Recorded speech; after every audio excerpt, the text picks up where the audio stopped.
Why, hello there.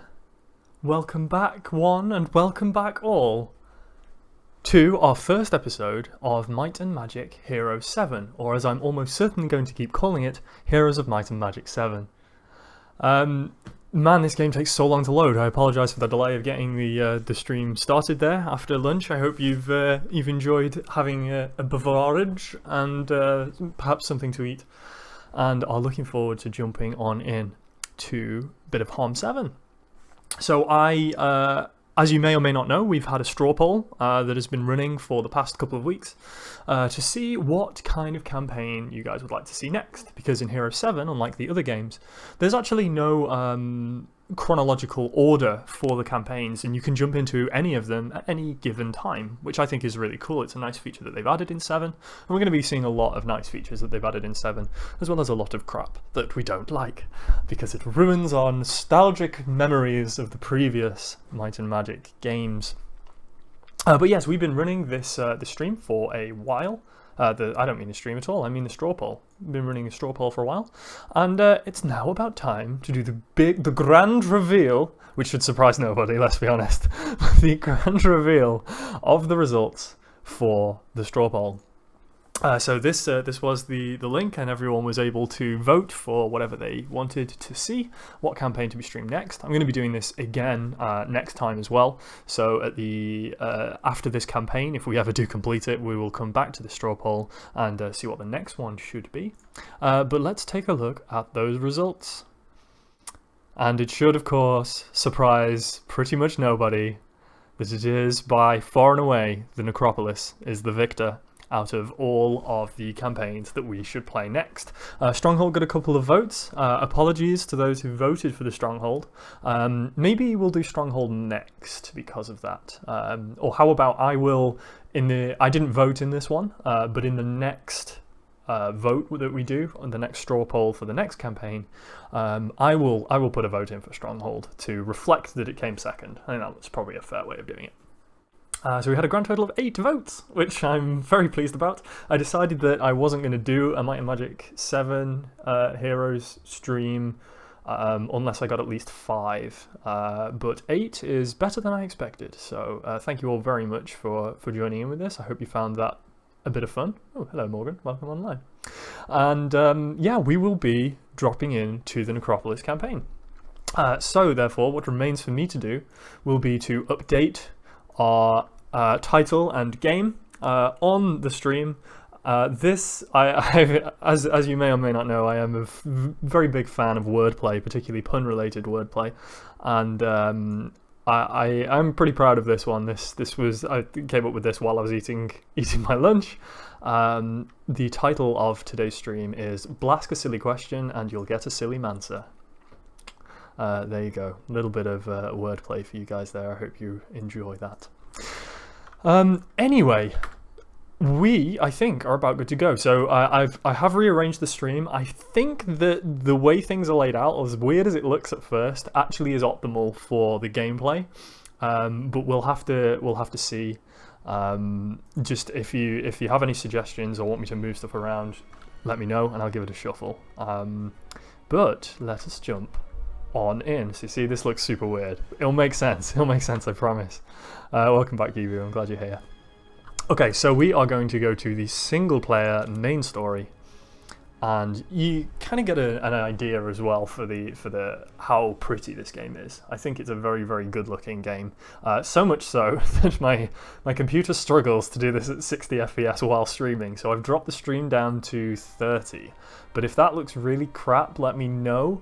I was hoping that because my bitrate's so low because of my internet connection, that this should actually be the optimal kind of point for quality and smoothness. But yeah, I'm trying this out. So give me a shout and let me know if you think it needs changing for whatever reason. But yes, this is the world map, and this is how you select all of your campaigns. So we've got the Sylvan campaign over here. The dungeon is this purple one in the middle here. We have this is actually like the later bit of the story where we go back to Haven.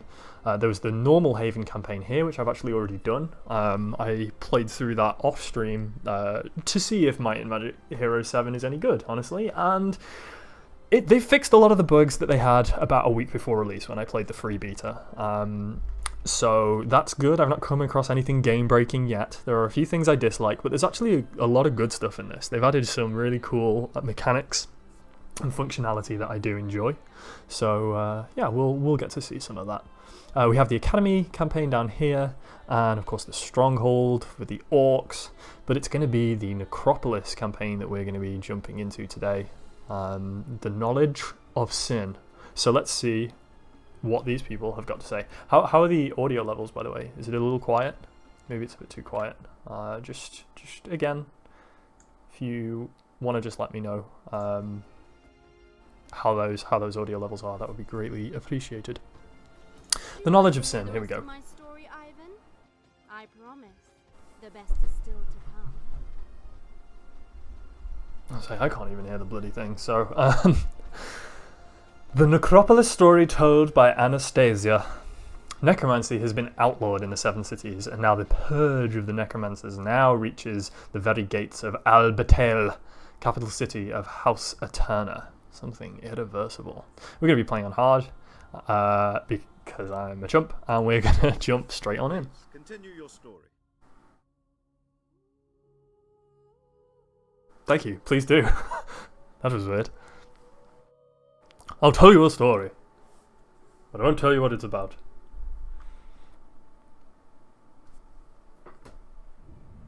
Once, we of House Eterna were part of the Seven Cities, and necromancy was just another school of magic. Just another school. But then we found the avatar of our goddess, and our traditions became beliefs. We did not realize that we had become abhorrent to the wizards of the other houses. They feared our power, they envied our immortality, and plotted to kill us all in one great and sudden purge. Sad face. We were not good at dying, and the purge blossomed into a bloody civil war. Persecuted necromancers fled to Albatil, the impregnable city of our founder Belketh. Hidden in our impregnable city, our immortal arrogance proved a paltry defense against the combined magic of 3 houses. Our shield was breached. Hated and outnumbered, we were nearly overrun. My husband Vane, the Reaper of Souls, chose to stay and fight, giving us time to escape. He sacrificed his eternity to save our religion. Or was it simply to save the lives of those he loved? There you go. What do you think of the voice acting? It's better than 5, but I mean that's not really saying anything, is it? How are the audio levels? I didn't get a chance to properly test them. It looked a little quiet, honestly, but if it's coming through okay, then we'll leave it as is. Yeah, okay, cool. So, geez, what is going on here? I've got level 30 hero. Oh, I see, this is Vane, the husband of Anastasia, who is going to sacrifice himself and his eternity, what the hell that means, to save the necromancers. I said that in a really good way, didn't I? Necromancers.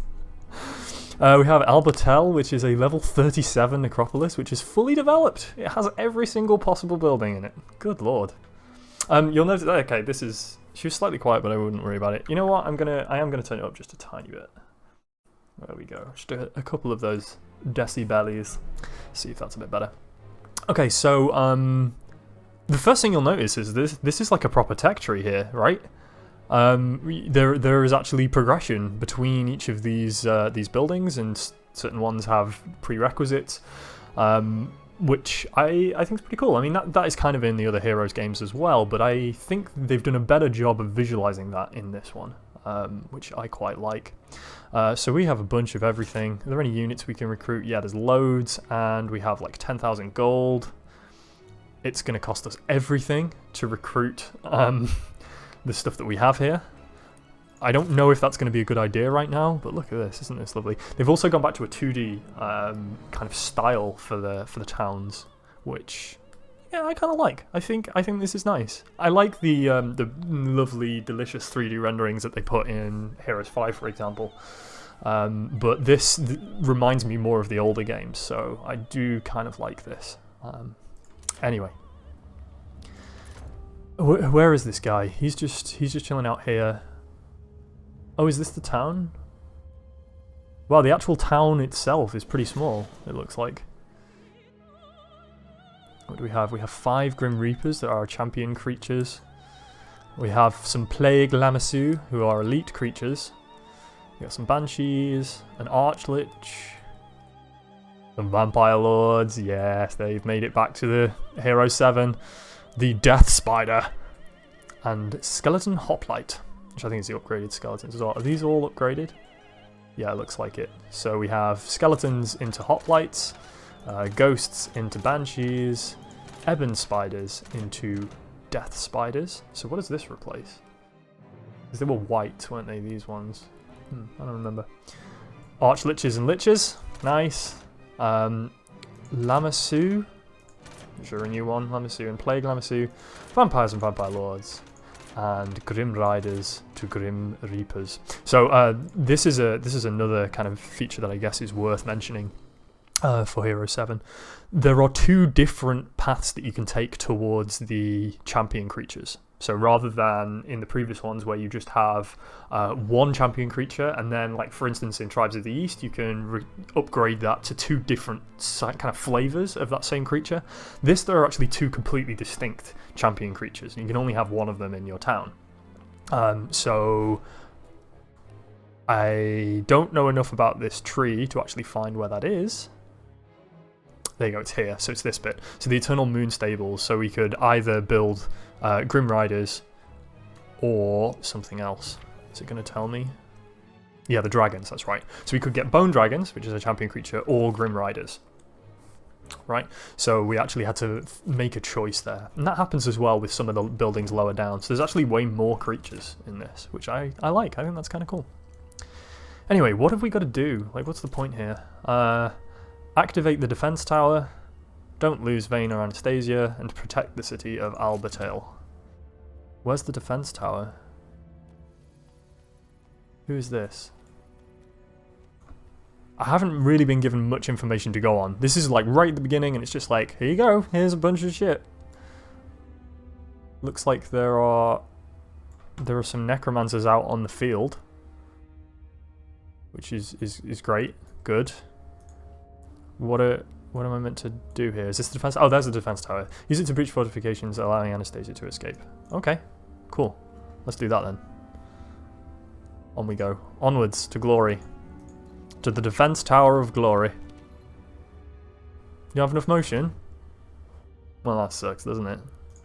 You suck, Vayne. Oh, we're in a fight.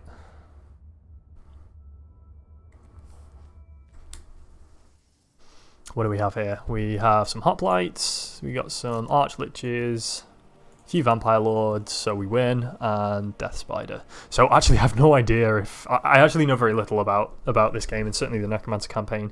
Like, I've only played the Haven one, and it was a while ago now, so I've actually kind of forgotten how it works. But they still have life drain, which is important. We move these in a little bit. Cool. So what are we against here? We have some Rakshasas.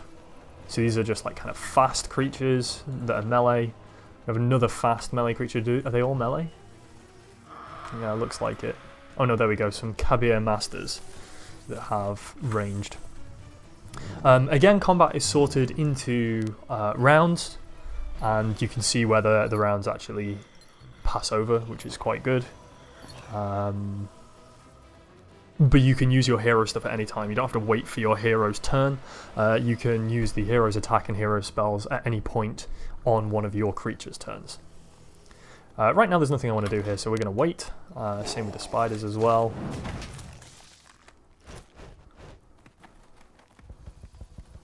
These guys are just going to wander on over. Oh wow. Can't do much damage here, honestly. What's in range here? nothing. And we'll attack the thing that's closest. Ooh, Hex of Disruption. I don't know what that does. What does that do? Minus 10 defense for 2 turns. Okay, cool. Hoplites can't really do anything, so you're going to wait as well. Oh, we lost 8 of them. 110 fire damage. Probably should have just defended rather than waiting them. This is a badass catapult. Look at this thing. The Great Pyramid. That's pretty sick. I like it. I like it. Okay, we are going to wait with these Vampire Lords, I think. Oh, I don't actually have a hero. Who's this? Oh, that's the Academy hero. Got you. Got you. Oh, this feels a little bit like a kind of playable cinematic. Like, it's just given us a ton of everything, and it's like, hey, here you go. Go do some stuff. Like, okay, I don't really understand what anything is, but that's fine, I guess. I'll just do that then. I'll just get on that. Should we attack the Rangers? Oh, no, I just feel like we can't do any damage to anything. Okay, got some hoplites. Another feature that was added in 7 that I actually really like is that the position around the creature when you're attacking matters. So right here, this is a kind of full frontal attack where I'm going to get 2 to 3 kills. I can flank by coming around the edge. That's still 2 to 3, but it's slightly more damage, right? So that's 24 to 47 damage. This was 24 to 47 damage. Brilliant. Sorry, so flanking doesn't actually give me anything there. But if I were to go right behind and attack from behind, that's full flanking, and we get a 1.31 damage modifier. So we get 2 to 4 kills as opposed to 2 to 3. It's not going to make a huge bit of difference with my 11 skeleton hoplites, but never mind. Holy crap, we just lost a lot of these dudes. Send the death spiders in. And this creature is now turned around, so now flanking it comes from this side, and that's because it retaliated. So every time you retaliate, you've turned around. So position matters. What's Withering Venom then? There's so many of these things. Hit creatures suffer additional damage at the start of their turn. It starts with 4 dark damage per death spider and increases every turn by 4 per death spider. Lasts for 3 turns. Oh, interesting. That's cool. So most of the upgraded creatures have these kind of special abilities and they all do something slightly different, which is very interesting. So we're going to learn about what all those are.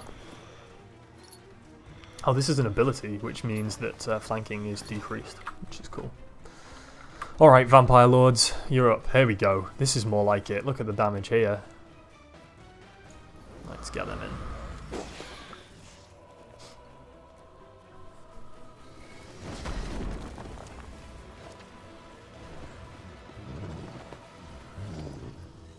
So we can kill these, which is good. Death Spider can come and block these, but he's probably going to die pretty quickly, I think. They've got a lot of health.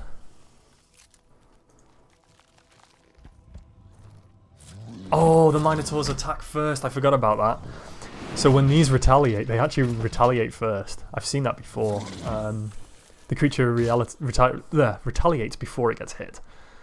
So messed that up. Should have attacked this guy. Would have actually been able to do a lot more. As it happens, I just threw away my death spiders, which is very sad.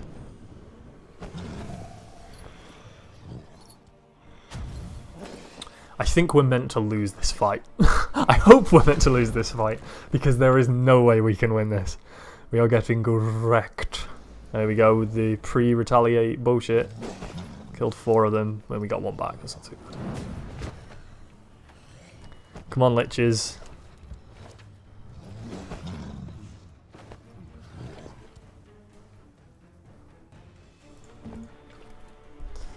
This really doesn't matter. We're getting wrecked. Blaskatronic.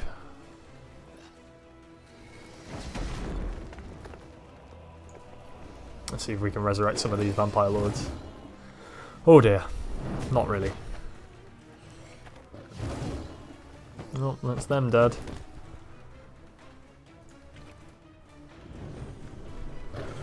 That's a cool attack animation from the liches. I like that a lot. Oh, well, we lost. That's it. That's the end of the campaign. We're all dead.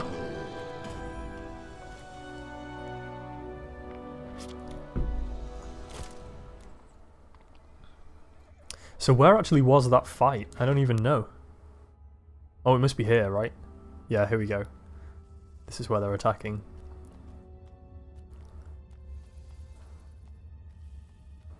I can't use... Yeah, these are just allied. We can't actually use them. Alright, let's turn on this defense tower. There we go. Quest complete. No turning back. Sacrificed myself. I attack the walls and the bridge so that Anastasia can escape. Oh, and actually she's now me.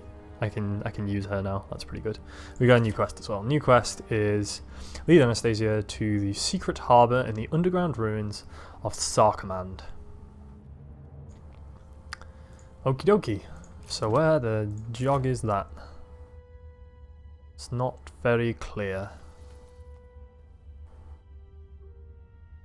Let's see. We go and speak to Xander. There's not really anything we can do, so I guess we're just heading over here then. What about Vane? What can Vane do? There are 2 spirit gates, which are going to allow us to jump around. Let's see, the purple one brings us to some ghosts, whereas the green one brings us to some spiders. Let's go for the spiders, they seem cool. Oh, we also get a bunch of movement and everything. Yeah, okay, the green one's like the far superior place to go right now. Let's pick up the spiders. I would love for you to join us. Please do. Bit of extra movement. We got some Lamassu over here, I think, that we can move to.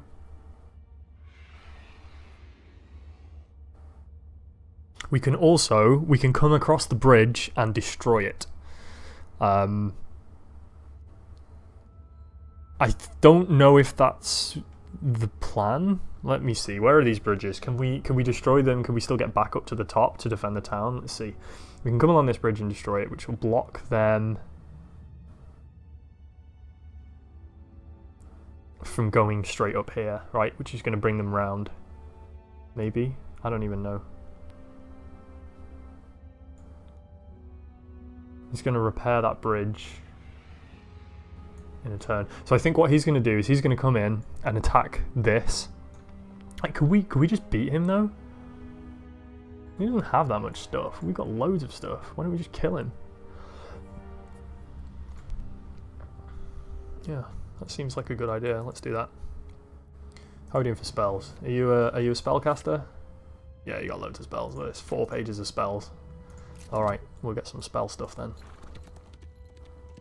From what I understand, Spirit gives you magic. It's basically magic power, and magic is knowledge. So this will allow me to learn better spells. This will make the spells I currently have more powerful. So we'll get Spirit. That seems like a good call. And we can get these Plague Lamassu to join us as well. Alright, yeah, bring it. Let's just kill this dude.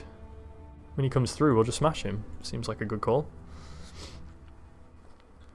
Can't build anything in town. Looks like the end of the turn here. Oh, I didn't destroy this. I meant to do that. Whoops.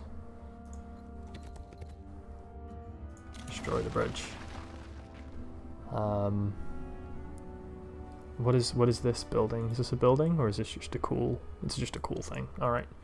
Well, we can get some Archliches to join us as well. Seems good. Bit more movement. Can probably pick up these hoplites. And destroy the bridges as we go.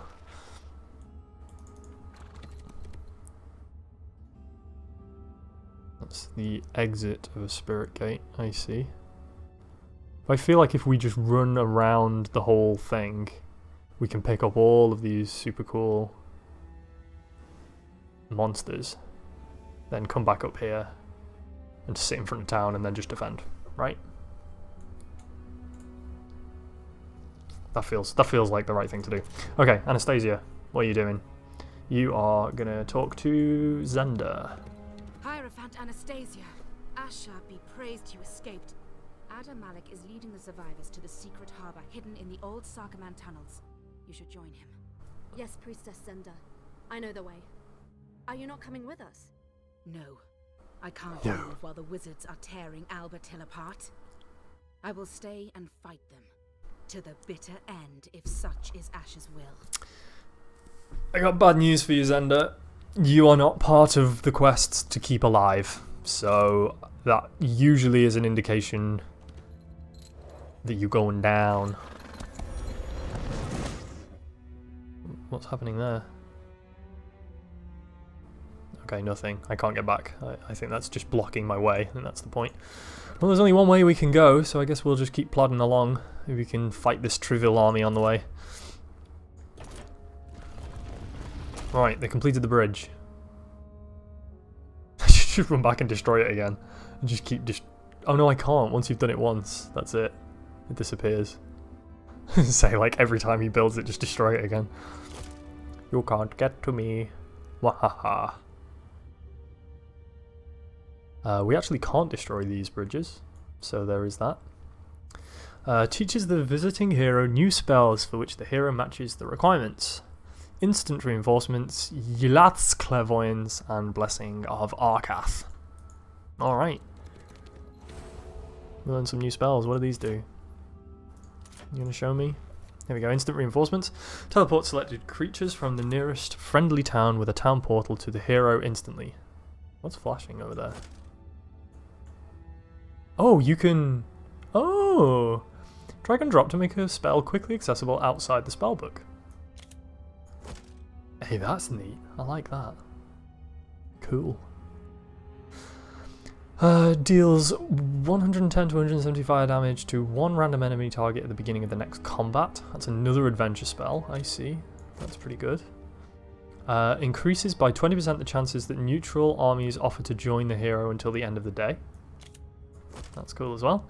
Reveals a circular area with a radius of 4 around the target spot instantly. Oh, cool. There we go. So, a bunch of adventure spells to be used outside of combat, which is pretty good. What's this guy's ability? Oh, he's a master of dark magic. Yeah, we should be able to see that actually. How do we... Yeah, here we go. So this is the new and improved hero screen, and it's very complicated. There's a lot of stuff going on here. But we have the might and the magic, as the name suggests. And usually you'll have one at the expense of another, but honestly, this guy's got some pretty good magic and spirit, even though he's mostly a might hero. So look at this might, it's insane. This is the amount of damage that the hero will do, which is based on the might. Again, that's pretty cool.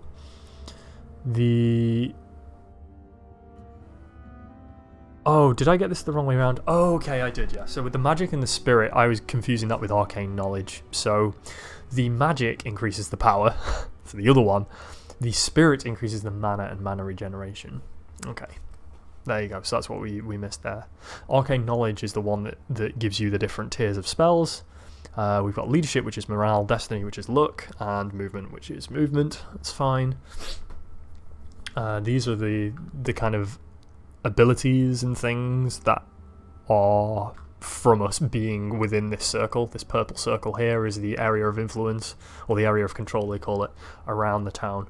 And you can see that we get 10% faster movement.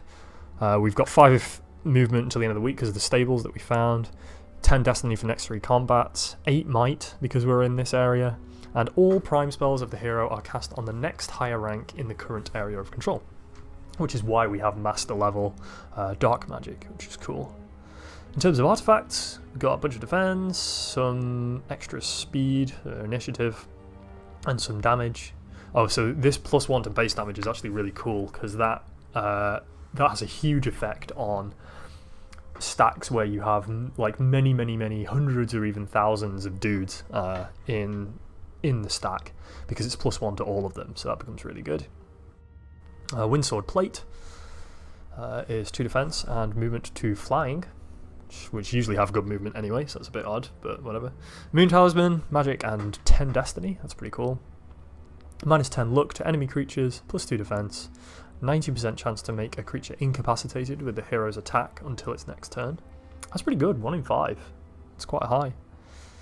And then these are our minions, which we've already kind of have had a look at. So, where do we... No, that's not what I wanted. Maybe we have to get to the level up screen. There is a... Oh, here it is, the skill screen as well. So this is the new skill screen. So depending on the hero that you have, you will get access to some of these kind of skill routes that you can take. And each hero will have 3 kind of super ones that they can upgrade. So everything goes to Novice, Expert and Master as you kind of progress up. But then a selection of 3 skills will also have an additional kind of superpower. So for instance, Vayne is a very good Necromancer. So we get Novice, Expert and Master Necromancy, but also there's a super one, which is Eternal Servitude, which says 25% of already destroyed skeletons and skeleton hoplites of a stack get revived after it attacked without getting completely destroyed during the attack. So that's crazy powerful. Like a quarter, if I'm fighting and I lose some of the creatures in my stack without the whole stack dying, I get 25% of them back immediately just for that, which is really cool. It's a lot of very good stuff. He has master level dark magic as well, and it looks like we can kind of buff towards offense, which would be nice. In fact, he's already got that. So whenever a friendly creature attacks, its attack is raised to match its defender's defense. Nice, so each hero has a kind of different skill wheel, I guess is the best way of describing it. And it looks like Vayne's is very much dark magic and necromancer centric, which is pretty cool. Let's, oh wait a minute, do I want to destroy that? Yeah, I do want to destroy that. Good. We're heading towards these Grim Reapers over here, if we can, which would be really nice. So we're going to hit this rally flag, get the Grim Reapers, and go to the Armor Smith. And then head back, destroy this, and go back up to town. Seems good. Right, Anastasia, where are you going? You can wander in this direction. Something to kill over here. And there's a magic guild with a load of stuff available. I suspect it wants me to come this way, right? This is where I'm actually headed, so let's go to the magic guild on the way. Classic RPG style, we want to go the wrong way first, if we can.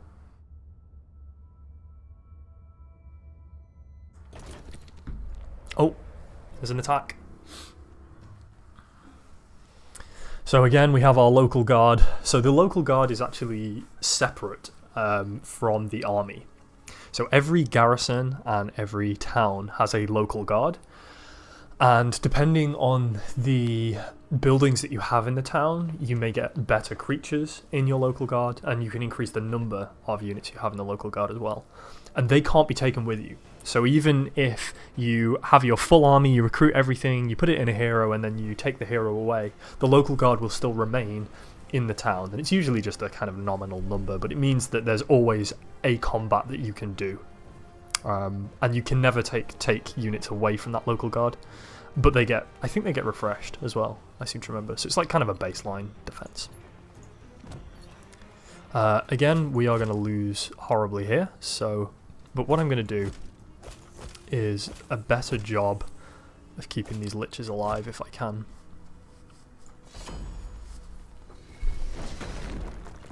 Wow, that hurt a lot. We are going to defend everything up and use the arch liches probably on the ranged units. Shit, they have a Colossus. Or rather, they have 15 Colossi.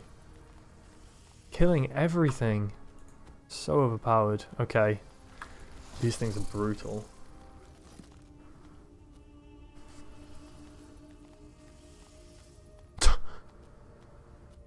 Oh jeez. It's just a silly amount of damage. Okay, well we're definitely horribly dead again, but we'll try and last as long as we can.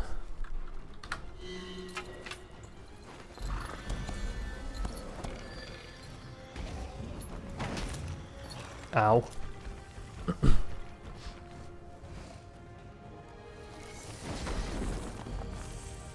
Okay. Vampire Lords will save us. Just keep chipping away at these ranged units.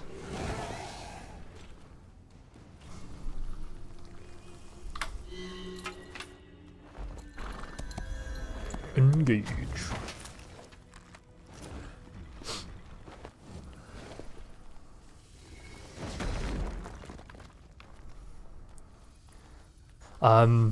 So what I'm not sure about now is whether I want to attack here or not. I don't think I do. I think we want to wait. We'll do a retaliate first. Again, we'll just make sure everything's fully defended. Try and kill all of these rangers.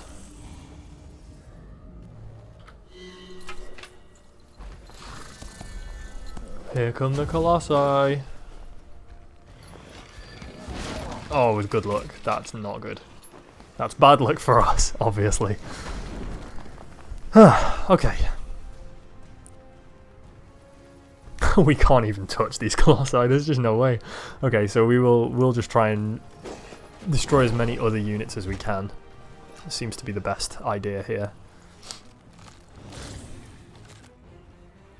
Withering Venom's pretty strong. We can kill nearly all of these rangers, which seems good.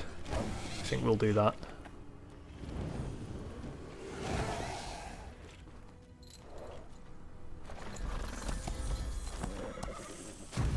Colossus is closing in! Oh no!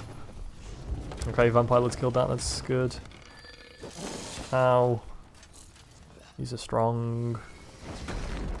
Strong.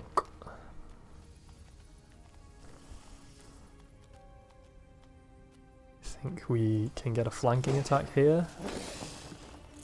And then another flanking attack here. Which is going to do quite a lot of damage. We'll leave those now. There's nothing we can do about the Colossi, so again we're just going to try and minimize the rest of the army as much as we can.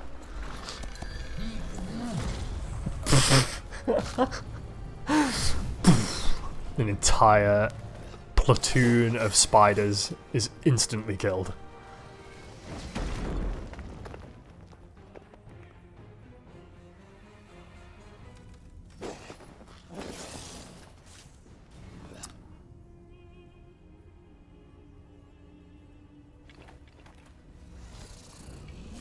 Good camera tours.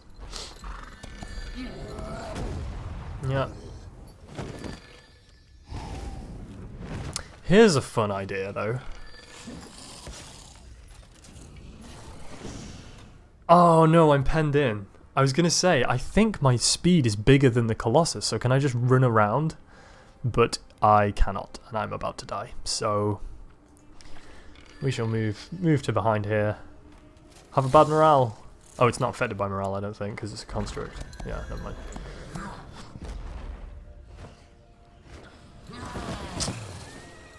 Well, I don't know. We didn't do too badly there. We did better than the first attack, at least. Teaches the visiting hero new spells, which hero matches the requirements. We get Burning Determination, Entangle. We don't get Retribution, but we do get Tsunami. Oh, yeah. Burning Determination, Entangle, and Tsunami. Let's see what those spells are. Well, I'll put that in, or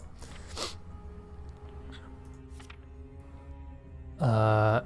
Increased by 24 the morale of friendly creature, decreased by 2 the movement, and deals 56 to 136 water damage to all units in the target area and pushes small creatures 2 tiles back instantly. The target area spans 5 columns. Jeez. That's 50 mana though, that's bloody loads, lad. Bloody loads, mate.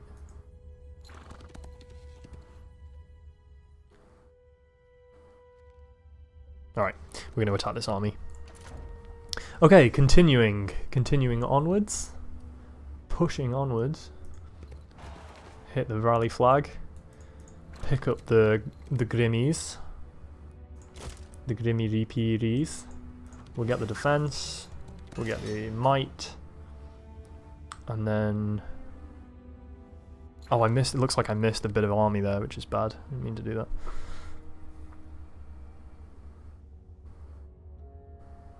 We might have to fight this, but we'll easily kill it, so I'm not too bothered. Not too worried. Problem is if he destroys that bridge, that would be very sad bad for us, because we then have to spend a turn building it again, which isn't good.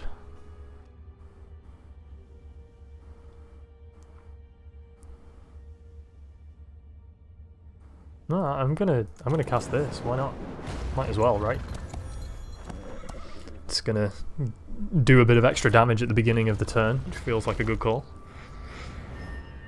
He did not destroy the town, the bridge, I mean, which is good. I think we will destroy this, right? And then we will attack Al-Hazred. What's he read? What's he been reading, eh? Start combat. Alright, we're gonna dick on this guy. Here we go. We got a hell of an army here. Feeling pretty good. So we'll bring us hoplites in. I'm gonna leave the spiders here actually, because the Plague Lamassu are very fast. The Grim Reapers, what's their speed? They get 6 movement, Lamassu gets 5, Death Spider gets 5. Yeah, so that makes sense then. Banshees can be at the front, right? Oh, they just get 6 as well. Yeah, we'll just bring them to the front. Cool. This should be fine. I think we're going to wreck him. We did 116 damage to the Colossus, which is barely a third of its health. So that's good news. Oh, it deals 496 to 512 dark damage to all enemy creatures in the 4x4 area at the start of the next 3 turns. That's insane. 42 morale. Melee attacks of the target allied creature makes enemies run 2 tiles away instead of retaliating and decreases their morale by 22 for 3 turns. Frightened creatures cannot retaliate. What? Are you kidding me? That's so powerful. That's insane. So removes positive magical effects. Next 2 attacks automatically miss the target friendly creature. Lasts for 3 turns or until all attacks are missed. That's amazing. Summons a copy of the target creature's attack size 0.75 of the original. The copy is destroyed when it receives any damage. The first attack automatically misses the copy unless it is not attacked for 3 turns. Man, these spells are good. There's a lot of cool stuff going on here.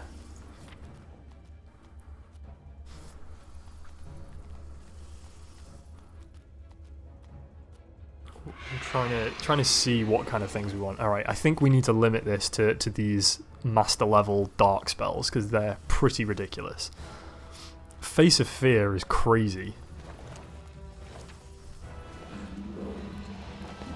And I feel like casting Agony on the Colossi is going to be a really good shout. And it's a 4x4 area, so actually we can do that.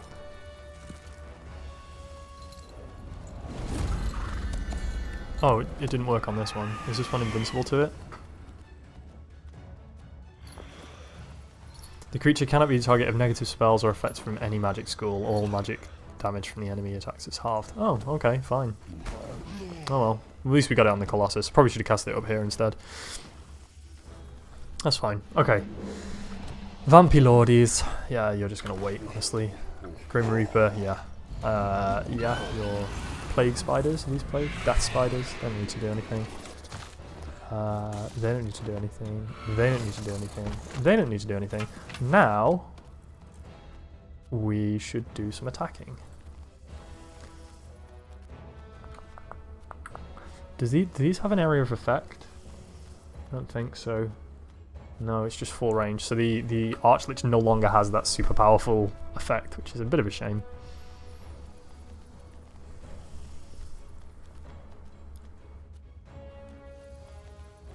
Yeah, I think we just attack the Colossi, honestly. They're the most powerful stack here, so they're still not close enough. Did these guys even do anything, or did they get bad morale?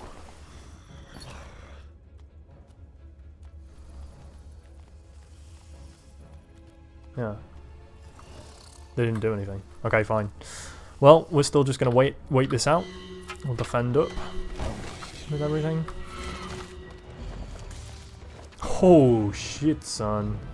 You can just instantly kill them. Yes, I would absolutely do that. These things are crazy. What the hell?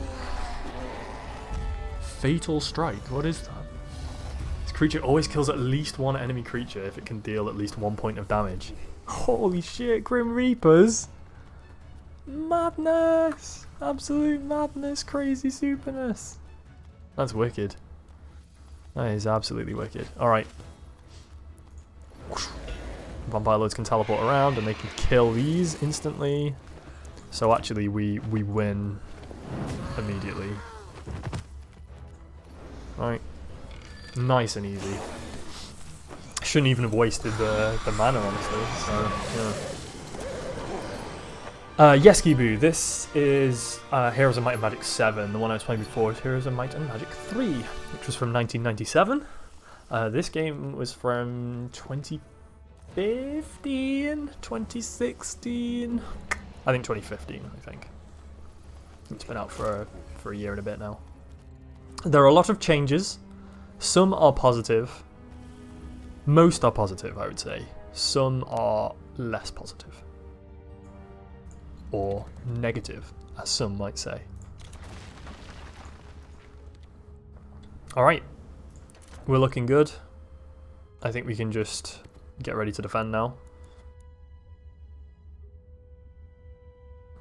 Namtaru. Necropolis attack and support unit.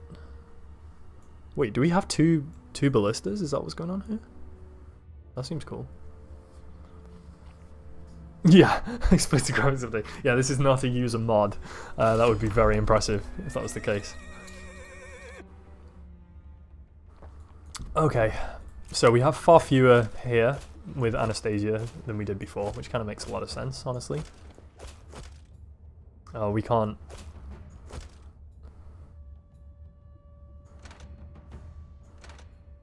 Huh. Yeah, that's. Oh, I see. This is basically a ballista, right? What is this? This is Temptation. Did we already cast that? We probably did. Yeah, I don't think we need that. Okay.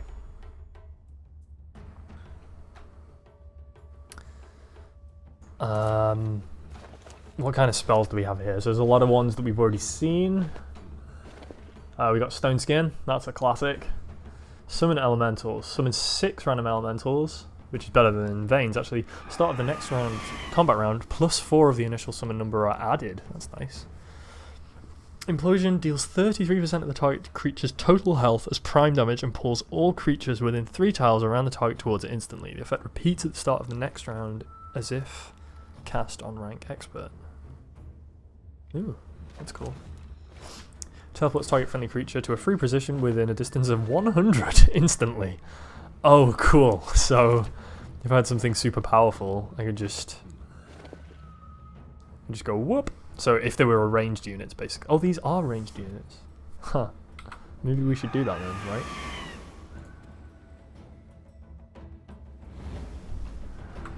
So I could teleport a unit up to the rangers so they can't use them, but also kill them in one go, right? Or we could deal 56 to 136 water damage. So it was that one, wasn't it? How much health is that? That's like 4. That's not that many. This alternatively, we could summon some elementals. That seems like a good call, actually. If you summon an elemental here, it blocks down both of these rangers until they can attack it, which only means there's 1 stack we have to deal with. I guess I did that wrong because the 1 stack happens to be the stronger stack. Oh, both my liches get to go first, though. Oh no, I feel like we've probably got this, honestly. Oh, 17 to 20. We can just instantly kill that. That's good. Probably attack the top. So the elementals that we got actually have a really high speed, or initiative. So we summon them and then immediately get to use them, which is really crazy powerful, actually. So we're going to attack these ones, hopefully kill them, which we did. Lovely. With the ballista. Oh, I don't get to control the ballista. Man, you guys attacked the wrong one. Should have attacked the bottom one. Never mind.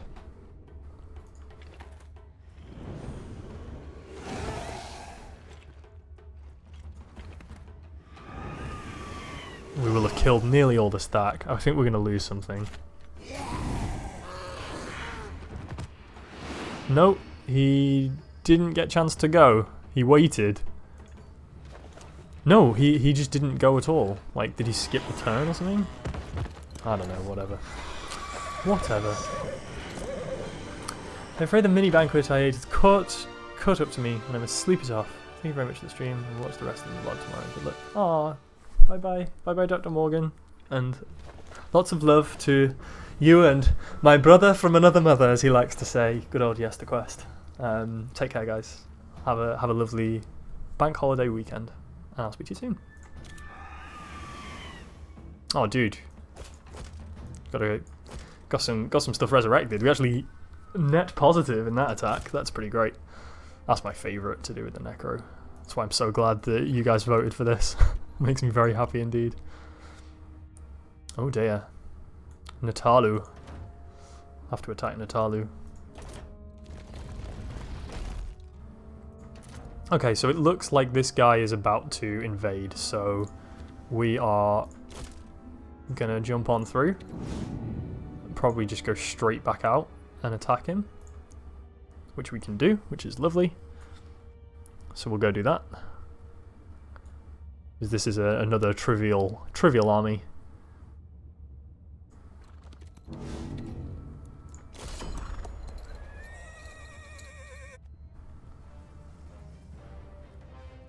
Oh, I guess I forgot to cast that. Whoops, never mind.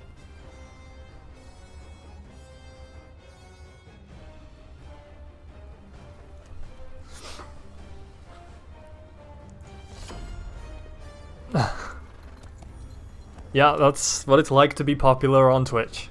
Something that I'm not yet been able to experience.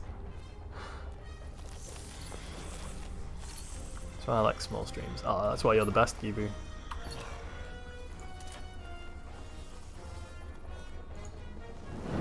Oh, YouTube, that's right. Well, same difference. I think we're probably gonna just defend up with everything, honestly. We'll use the liches to clear out the rest of these ranges, which is nice and easy.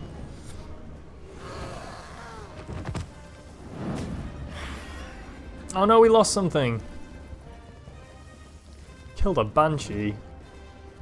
You bastard.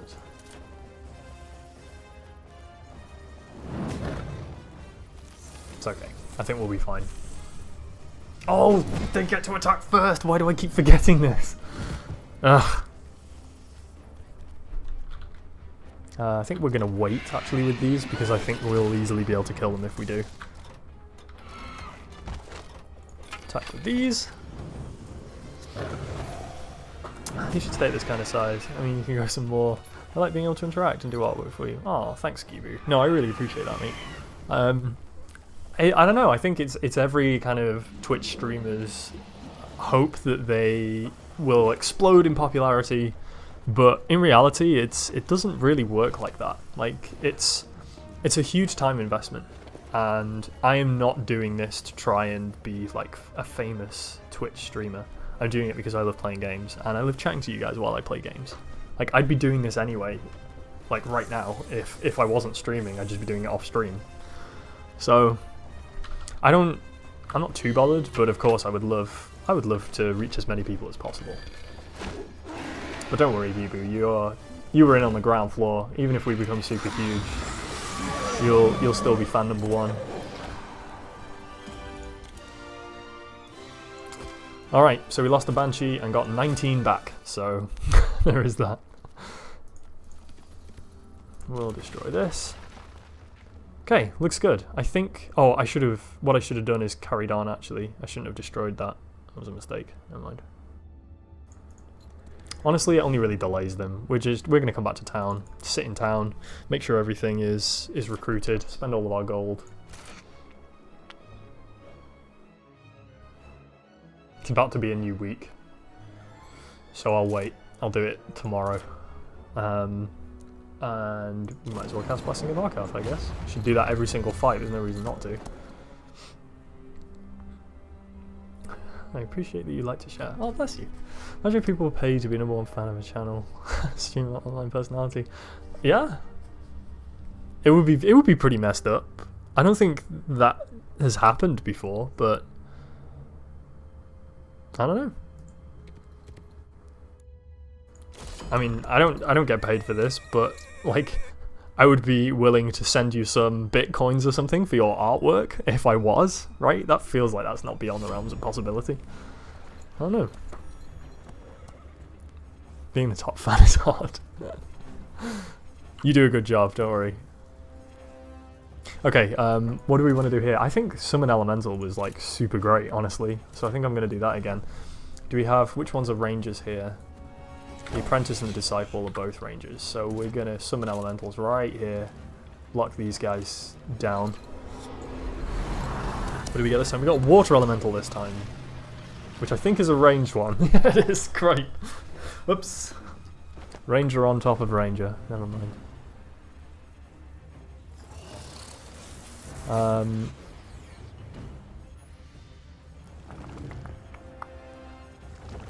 These aren't going to get here fast enough, right?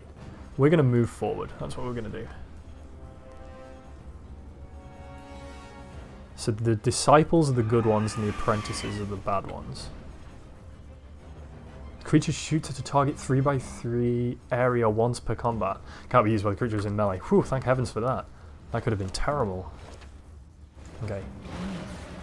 Well, we killed 3 of them, so that's good. Well, that worked pretty well. So we're going to move our hoplites forward as well. We lost 5 liches. That's a lot. Don't want that. Okay, we'll take out these little Cabal duty dudes. Kabirs, right? Cabal Shadow Priests. That's harsh then. Speaking of which, I have an idea. I'm not sure if I can properly draw the involved creatures. Ooh, that sounds exciting. Is it Heroes of Might and Magic based art? That would be super cool. This is a very special game for me. Like not this one particular, but like this series in general. It's a very important game for me. I had a lot of fun playing this when I was younger. I kind of want to heal up my elementals if I can, but I don't think I have anything that can do that. I should put... this is cool. I had no idea this existed. I didn't use this at all in the Haven campaign. So it's actually really good that there's this here. I mean, Agony is pretty great. Let's throw that down. What else? What else would be useful? Stone Skin's a good buff. We'll have that. Face of Fear. Man, that's super right. I love it. I love it. And then maybe... Area spans 5 columns, pushes small units back. I don't think that's particularly useful right now, honestly, but...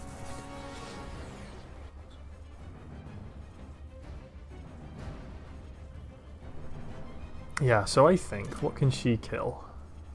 She could kill those. That feels like a good call. We'll kill the Rangers. The Hoplites can't reach anything, which is actually extremely annoying. But maybe we can... Then I must. Oh, bless you. I'm super excited. You don't have to. Please do whatever you want, Kipu. Like, I love anything you create. It's all fantastic. But it is entirely up to you. I don't want to dictate what you're doing. That's not my place at all. Probably defend with these, and then we should be able to clear these out nice and easily. So we lost 5 Archliches, which is pretty sad bad. Oh, what? Oh, never mind, we lost 11. Man, that guy was tough. Natalu. Screw you, Natalu. That was brutal. Okay, we don't want these liches to be split up anymore. We probably didn't want them to be split up in the first place, but definitely not anymore.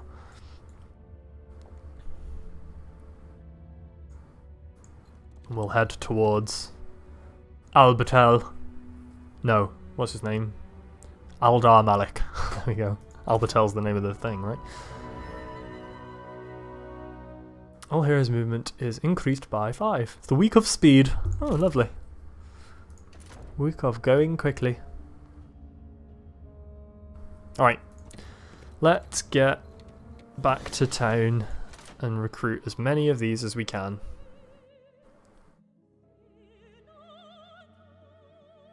Okay, so what it's going to do is it's going to spend all of my money on the... It tries to buy based on the strongest. So it's going to get all 4 of the Grim Reapers, 8 of the Vampire Lords, 6 of the Plague Lamassu, but then it's not going to have enough to get the Liches or the Death Spiders. So it's just going to give me 1 Ghost as well. Which is fair enough.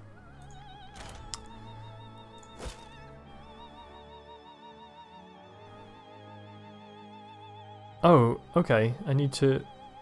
Oh yeah, I forget that it does that. It got me 1 Ghost rather than 1 Banshee. I actually really hate that.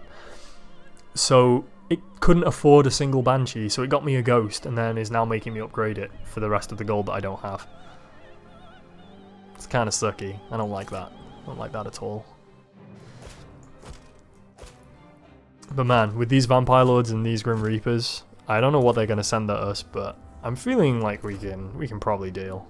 We can probably deal. Blackfang Watchtower reveals the vicinity within a radius of 20. Oh, we already had that, I think. So we'll go and speak to Ardir Malak. By the Mother Namtaro, I feared the worst. Go to the Sarkaman tunnels. Ludmilla and your daughter are already there. Ah. My husband still fights. If you see him, tell him Zakira is safe and where to join us. Hurry now. The last ships are about to leave. And be careful. I've yet to see a wizard, but they could have found other ways into the caves. Asher uses all. I thank the dragon and the spider for your help, Adar. The dragon and the spider. All of the thanks to all of the inanimate creatures. They're not inanimate, are they? They're random, sporadically selected creatures. Cool. Alright. Boom. Oh, here we go. Here's another attack. Alright. Same deal as last time. We are gonna... Yeah, we're gonna do this actually. You go here. You go here. There we go. Try and protect the Liches as much as possible. Oh my lordy lordy. A Simurg. The fuck is this thing? All neighbouring enemy creatures receive 50% more direct damage from spells. At the end of the creature's turn, all neighbouring enemy creatures suffer from a random magical effect. You kidding me? What? Deals 50 prime damage to the first enemy creature attacking or retaliating in melee. Absorbs up to 2 damage. Last until the... Holy shit! This is crazy. There's 50 of them. 100 water elementals.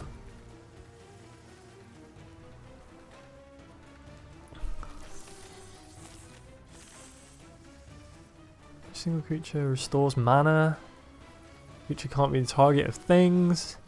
Holy crap. Okay, we're gonna get smashed by these. Like, within a turn. Oh good, vulnerable to water. Nice. Good to know. Good to know. Yeah, we're getting fooked. We might just instantly die, honestly. Defend.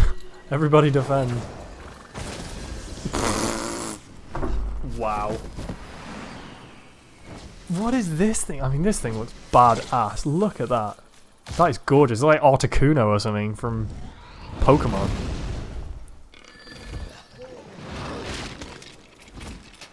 Meanwhile, everything's dead. Cool. Cool, good news. Johari is gonna be tough. It's gonna be pretty tough. Alright. Can we recruit everything? No.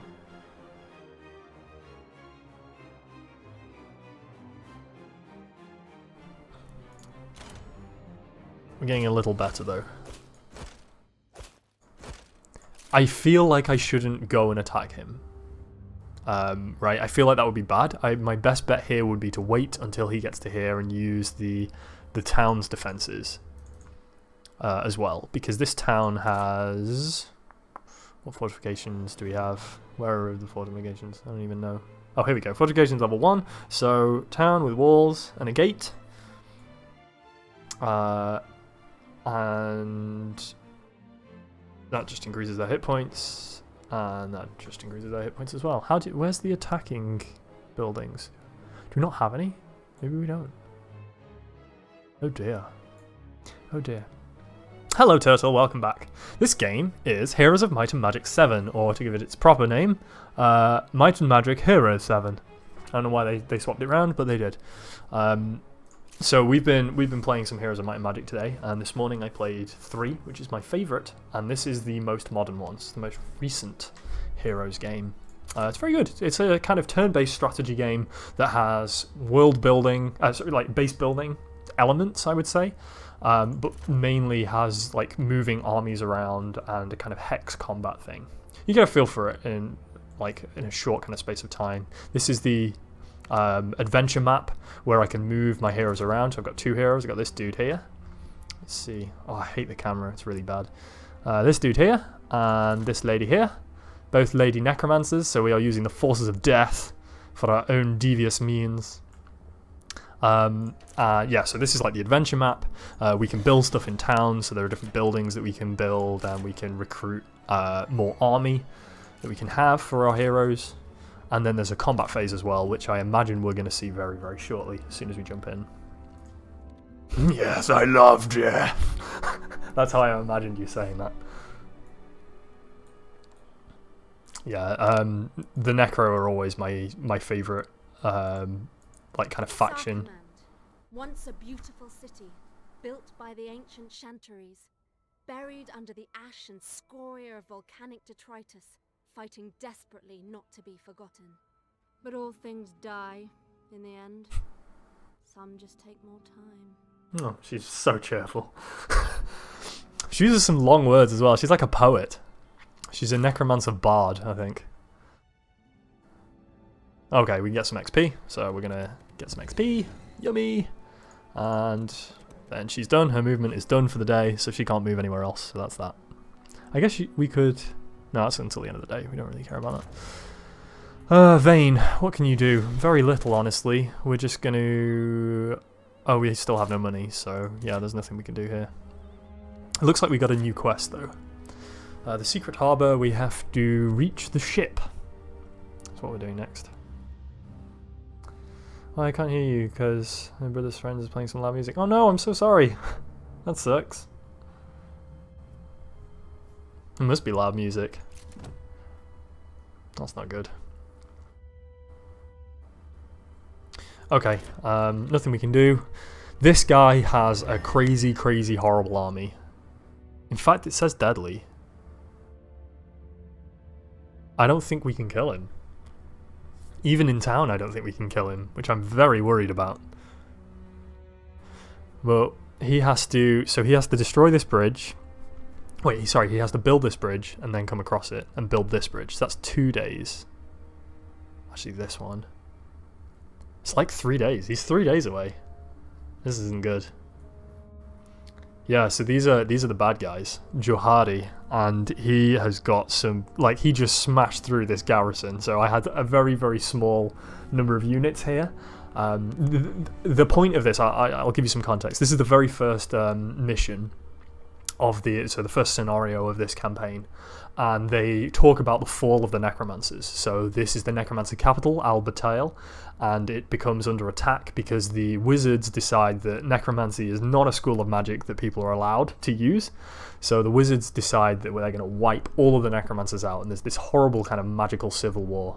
And our story in the campaign is actually going to follow Anastasia, who is currently escaping from the town, but her husband, Vane, has remained in the town to try and hold off from the wizards for as long as possible. So it's very, very heavily implied that this is a ticking time bomb and we're going to lose, right? So we just have to get Anastasia as far away as we possibly can. And Vane will do his very, very best to try and hold this guy off, but eventually he's eventually going to succumb to him. And I can see why, because he's got a lot of crazy, super powerful creatures in this army. We're going to get wrecked. Never mind, we shall do our best. It will be okay. Okay, so we got a Stone of Inspiration where we can pick between Spirit or Magic. Let's check Anastasia's abilities. She has the same Spirit and Magic. I feel like she's got quite a lot of mana at the moment though, so let's get Magic and increase her power. That feels like a good idea. We'll get some Magic. Wonderful. So this is where we're heading. I wonder what's this way though. Nope, that's the correct way to go. So there's an army there that we should fight. And there's also an army here that we should fight. Let me see. Well, this one's easier. Let's go for this one. Lose left of. Failures are going to be surprised. Yeah, me too, right? I'll do my best, but I think he's very dead. I think he's very dead indeed. We've got time though, so I went through with Vane just a bit earlier in the stream, and I went and destroyed all of these bridges. And it takes him a day to rebuild the bridge before he can get there. So there's this bridge that he has to rebuild, and then the fastest way for him to get to town would be to come up here. So there's another bridge here he's got to rebuild, and then he can go through the purple gate to come all the way through and attack. So I think I have like 2 more days left before we get horribly destroyed. So here's how that's gonna go. Let's see. We still don't have enough gold to recruit everything. Man. We've got our most powerful units though, it's fine. These are just kind of chump units, they're pretty inexpensive. You're right, so the troops can be recruited at the towns, and these are the troops that I have available. So you can see that I get 38 per week of these kind of weak skeletons, and 2 per week of these badass, super powerful Grim Reapers, which are really, really awesome. Unfortunately, in order to recruit these, we need gold. And as we only have 1 town, our income is 4,000 gold a day, which isn't that much. So it's actually taken us 4 days this week to recruit nearly all of them, but not quite. So it's taking a while. We may be able to get more troops. We may be able to recruit all of these before Jamar, or whatever his name is, comes up to our town. Johari, before he gets all the way up here. But that's going to happen before the end of the week. So you only get troops at the end of the week, and we're not going to get any more than these troops, I don't think. So we just have to try and recruit whatever we can and see what we can. That battle is incoming very shortly. But first, we must get Anastasia to the ship. Oh wow. That's cool. So this army, actually, I was so powerful that they decided that they were... they wanted to join us. So if I pay them gold, they will join me. But I don't have the gold, and I wouldn't want to buy these anyway. So what I can do is I can let them go, and then I don't have to attack them. But actually, because Anastasia is a necromancer, I'll get more units if I kill these. I will resurrect them as skeletons and banshees. So I actually get a boost to my army if I attack them. So that's what I'm going to do.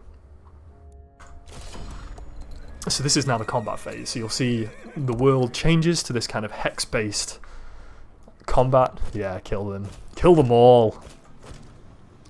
So it's a little bit of a risk because I might lose more than I get, but I'm pretty confident that with these I'm going to smash them. So our first task here. My units are faster than theirs, so each unit has a bunch of abilities. We don't have to kind of go into all of what these are, but the initiative is an important one, which determines how quickly they get to go in combat. So because my initiative is, we've got 16 and 28 and 16, these guys have an initiative of 14, right? So my units get to go first because they have higher initiative. Pretty straightforward, right? It's not the hardest thing in the world to get your head around. So another thing here that we've done before in the stream is these guys are rangers. We can tell that because they have an attack range. So these melee units don't have an attack range, but these Kabirs that we're fighting, the red dudes, do. However, they can't use their ranged attack if there is something in melee range of them. So what we can do is we can summon a bunch of elementals in melee range of these two, and that stops them from being able to use their ranged attack. So we've effectively shut these down, which is pretty powerful. We can now send our banshees in, along with our skeletons. Oh, actually, we get to use the elementals that we just summoned first. So let's kill this stack. So this is going to kill 20 to 31 of them. We got 25. They got to retaliate, but did nothing. No damage at all. and our kind of heavy artillery went and attacked this stack in the middle. So far this is going very well. Now we need to minimize these, because these are the ones that are going to do the damage.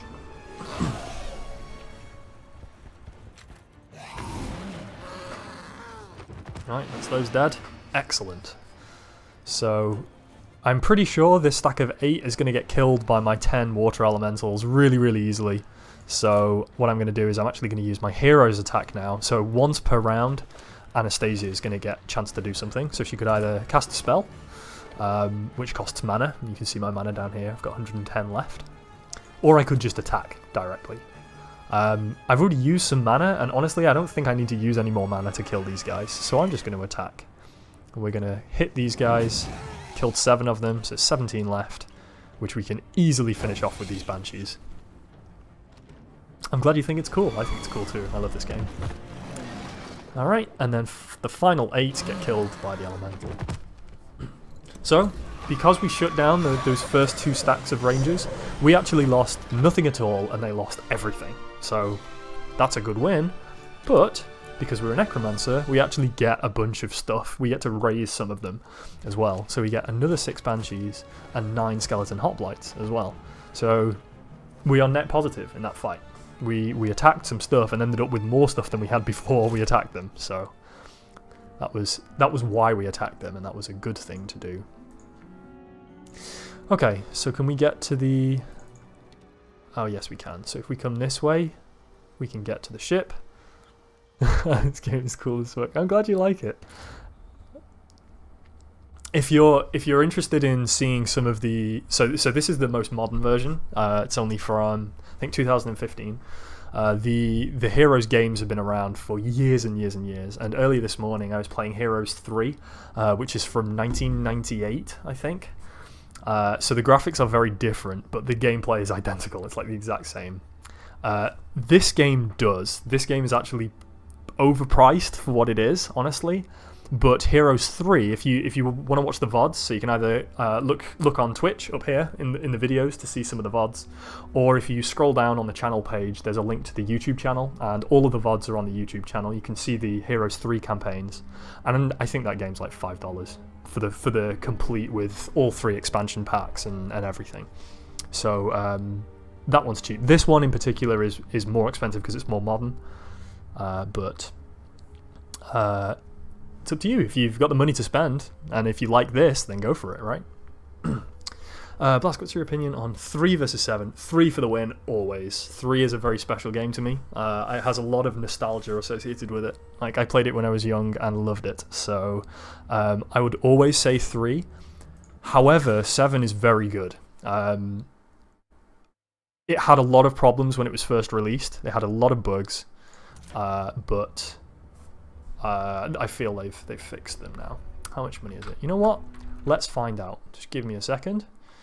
I just got to tab out of here and take a look. But I will find out how much it costs right now. So one site that I love to use is isthereanydeal.com. I don't know if you guys have come across this, but I will just show you.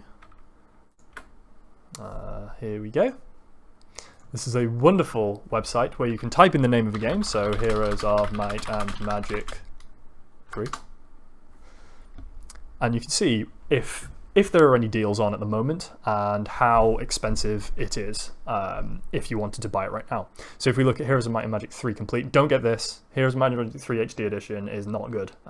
What I didn't realise when I actually have this, but what I didn't realise is that there is a mod that you can get, a free mod. I'll make this bigger, sorry. There's a free mod that you can get for the Complete Edition that makes it better than the HD Edition. So if we look at Heroes of Might and Magic 3, you can see that the lowest price that it's been has been $2.49. So, you know, most coffees cost more than that. Right now it isn't on deal, but you can pick it up for $10 if you wanted to. Let's have a look at Heroes 7. Heroes of Might and Magic 7. No, okay, I've got to put the proper name in. So it's Might and Magic Heroes 7. There we go, Complete Edition. Oh, geez, $40. That's rubbish. Okay, so right now this is on deal at Game Billet, Win Game Store, or... Okay, these are really expensive, so don't get these. But $16 from Game Billet. if you're interested in buying this one. There you go. It's not too shabby. It's a little expensive, but if you are interested in 7, I would say before you buy 3, watch the VODs from Blaskatronic TV. Have a look, see if you like it, see if you like the style of it. I also go into a little bit more of how to play, like on a kind of more basic level as well, so you might find that interesting. If you like that, then go for 3. It's my favourite, definitely. But if you prefer the kind of nice shiny graphics and some of the extra kind of features that you get in 7, then go for that. Let me know what you do. I'd love to hear. Alright, okay, so we can't do anything else today. And I think we have, maybe one day left. No, 2 days left, right? Oh, he didn't move. That's good. Oh, maybe it will. Maybe we will get to the end of the week then and get a bunch more troops. That would be useful, wouldn't it? We'll have to see. Okay, let's recruit anyway.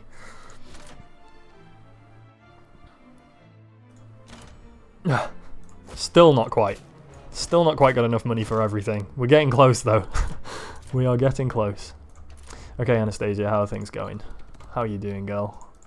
Let's get around here and speak to these chumpies. Threat none. Will not interact with you. Young girl? I knew your mother would make it. Lateness is her most endearing trait. It's no time for your jokes, Ludmilla. Albertil is falling. We have to flee, regroup in Haresh, ask for the Mother Namtaru's guidance. Haresh. Mother! Where's Father? Why isn't he with you? He has stayed behind to fight. I sent him word that we are safe. You abandoned him to those godless wizards! I'm going back! Zakira, stay here. Your father is capable of protecting himself, and he's buying us precious time for our retreat. As much as your family squabble amuses me, you are our highest religious authority. I'm putting you on that boat, in chains if need be. Brothers, raise the anchor, we're leaving! Weigh anchor! Weigh anchor, everybody! I got what that needs. We know what that needs. That needs a weigh anchor in chat. Excellent. Stream's video is about 5 seconds behind audio. I'm sorry to hear that. I don't think I can do anything about that. Have you tried refreshing? Maybe if you refresh the page, it will resync it back again. I don't know if anyone else is suffering from the video being behind the audio. It should be being sent out at the same time from my computer, and OBS isn't complaining for once, so maybe just try reloading it.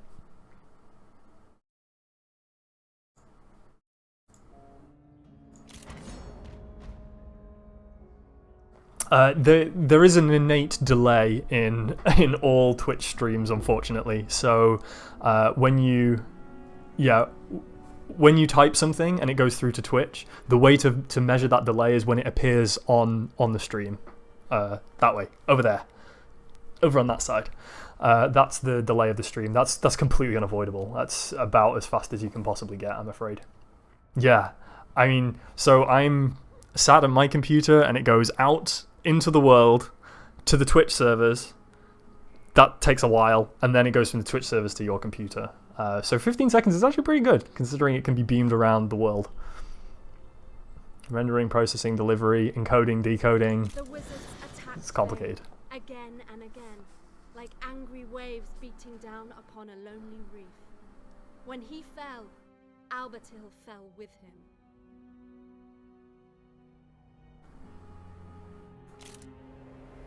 Oh wait, do I not get to do the fight? Oh no, okay, here we go. Here's the fight. I was gonna say, you better let me do the fight. I'm not having that bullshit. Okay, here it is, folks. This is the fight. So, I need to protect my Archliches. These are the only ranged units I have.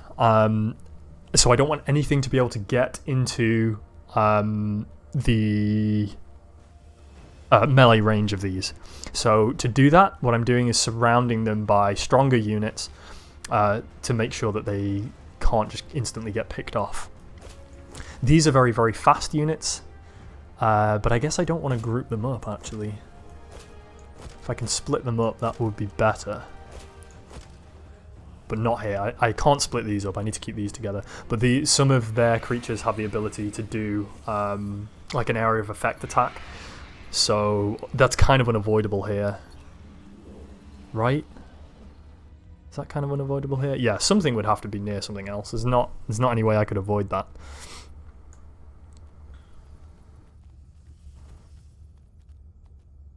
Oh, I see. Hang on.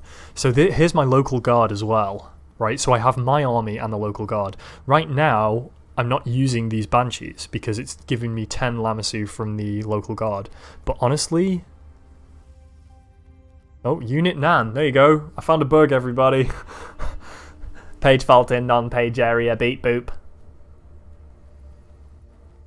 Not a number. No damage available. Okay. So the Lamassus are doing 90 to 110 damage. These, oops, will be doing 175 times 2 to 4.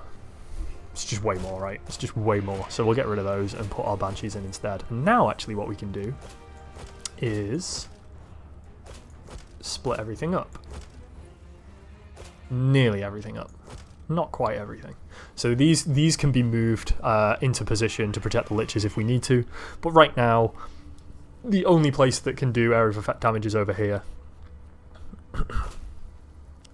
I'm rethinking this. Just a second. Let's do that. Let's do that. No, wait. So there is method behind this. A hair in my mouth, that's gross. Okay, these are fast, so I can move these into position to block the archliches and make sure that they're nice and safe. These are much slower, so I can't do that. They have a speed of 4, you see. They can move 4 units. These can move 6, so they're just faster. There we go, cool.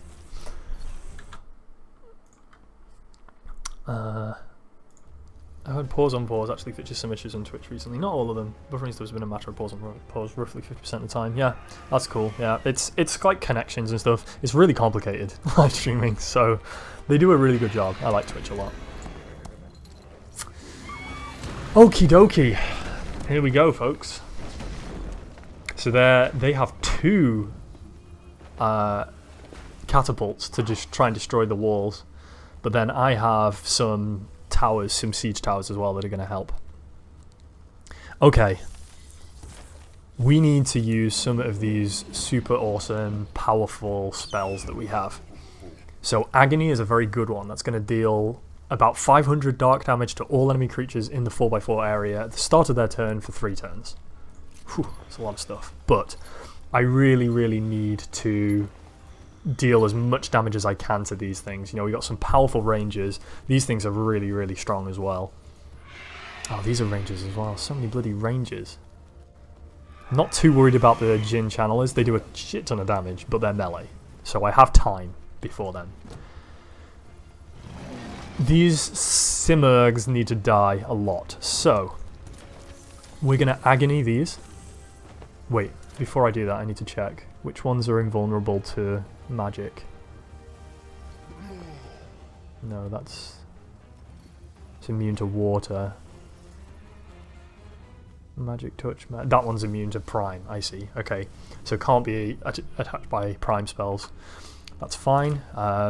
These ones can, so...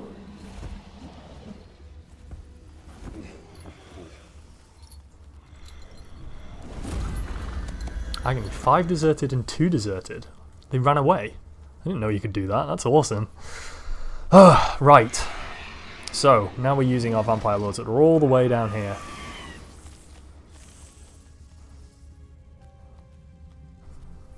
I think we're just going to defend, honestly, with all of these. We'll wait for them to close in on us and use our Rangers to the best of our ability beforehand. Oh, jeez. Oh, that killed all of the banshees immediately.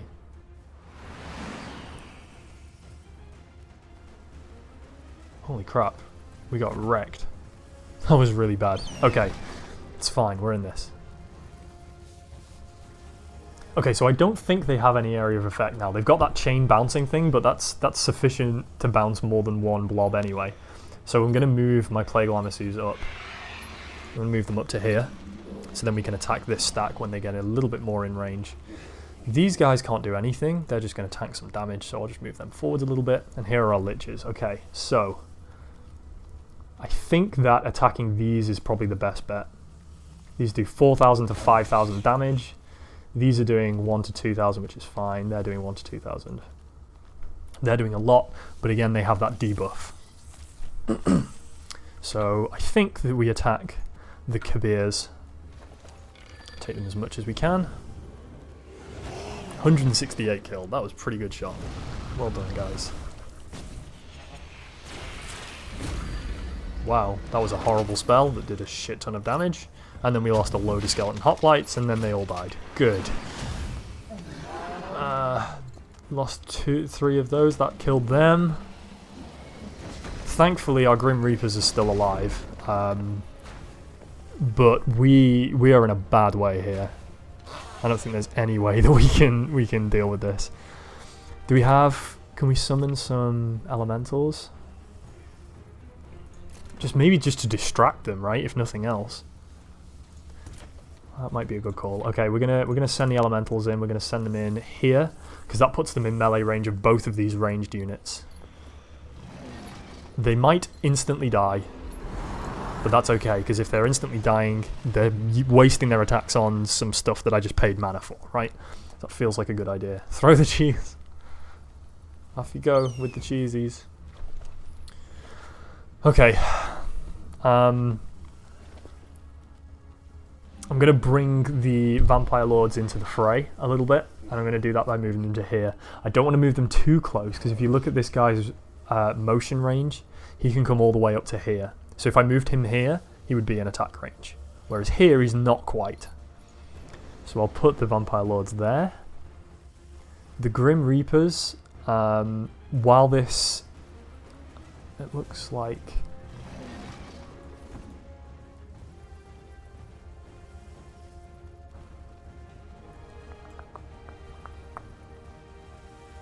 I think we need to wait with these. If these birds fly up here, then we can attack with the Grim Reapers, and that feels like a good call. So we're just going to wait here. Holy shit, that spell is insane. It does so much damage. Okay, looks like we lost the we lost those elementals, but they absorbed an attack from the big blue bird things. Holy shit, we lost nearly all our Grim Reapers. Dude, this is really bad. We're getting so wrecked. We lost all the Grim Reapers. So we just have Vampire Lords left. Holy crap. That is not good. That is not good at all.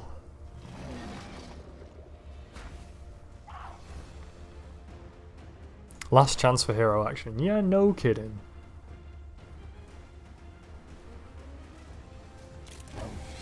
What I can do is I can create a stack of these. Which I think is going to do very little, but...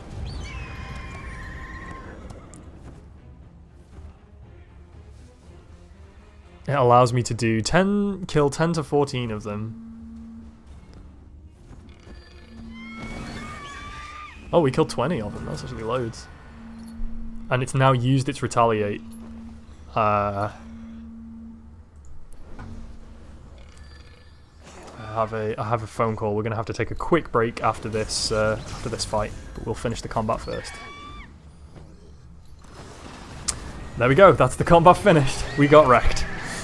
Okay, I'm going to just take a brief little break just to catch this phone call, and we're done though, right? Like, we got Anastasia away. We horribly lost that combat, but we are done. So we are going to go on to the next map though, because that was only a short one, just a short little campaign. So don't go anywhere. We'll be back in 5 to 10 minutes most likely, and we'll see you guys very, very shortly. Don't go away. Hello again. Thank you for bearing with me. I am back. I've took the liberty of getting some hydration and nipping to the loo, as we say in Britain. So I hope you guys are all doing fine, and I reckon that we can go for probably about another hour and a quarter-ish, till about 6 o'clock my time, I think. That'll be good, so we should be able to get a good start on the next map. So without further ado, let's get straight on in there. Boop. I don't know if I can go do something and be able to come back and get more material to make fun out. Oh, excuse me. Okay, well, I mean, the VODs will always be available for you, Gibu. The news of Vane's Yes. death had destroyed me. My daughter could not forgive me. I prayed for release from this world. Oh, sad times. My prayer was answered. The mother Namtaru brought me to her side in the spirit world and soothed my soul. Oh, good old Mother Namtaru. These are the constellations of necromancy, as you can tell. They self-assemble into this structure. It's the free energetically minimized structure for the necromantic stars. But she With 4 also points, wanted obviously. me to bear witness to the fates of my brothers and sisters who had taken refuge in Haresh. I watched all that transpired in my 30 years slumber, as if I were nowhere and everywhere at the same time. She's so poetic, isn't she? Powerless to intervene, as they struggle to rebuild a home from nothing, with the memories of our glorious and shattered Albertil still fresh in their hearts. Alright. We've lost Lord Vane. Archon Belketh has gone missing, and Anastasia, our supreme hierophant and voice of the Spider Queen, has retreated from this world. Asha uses all. She must be in need of them somewhere else. We should focus on the present and not the past. We still have refugees flooding in. Naharesh is bursting at the stitches. You don't seem to understand. Our noble house has died the second death. Our leaders are destroyed or captured. The body cannot live without the head. They have to specify You as a second death. necromancer know that's not exactly true, Zenda. It can still limp along for a while. No. Oh, Miller, you. We're on our own. Alone and forsaken. Who will guide us? Ask the mother Namtaru, and a shot of venom or two wouldn't go amiss.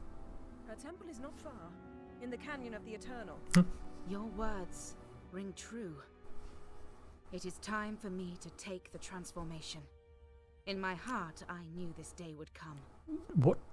What transformations are there from Necromancer? Like, surely there isn't, you know, you've transformed past death and raising life from death. What else is next, hey? What's that all about? I guess we're going to find out. What do we get? Looks like we got 2 artifacts. Here we go, level 5. Oh, this is much more easy to deal with, right? Like, we can actually see this from the beginning now, which is good. We have a Ring of Conjuring. 1 magic and 20 mana. Alright, see you later, Gibu. Good luck, mate.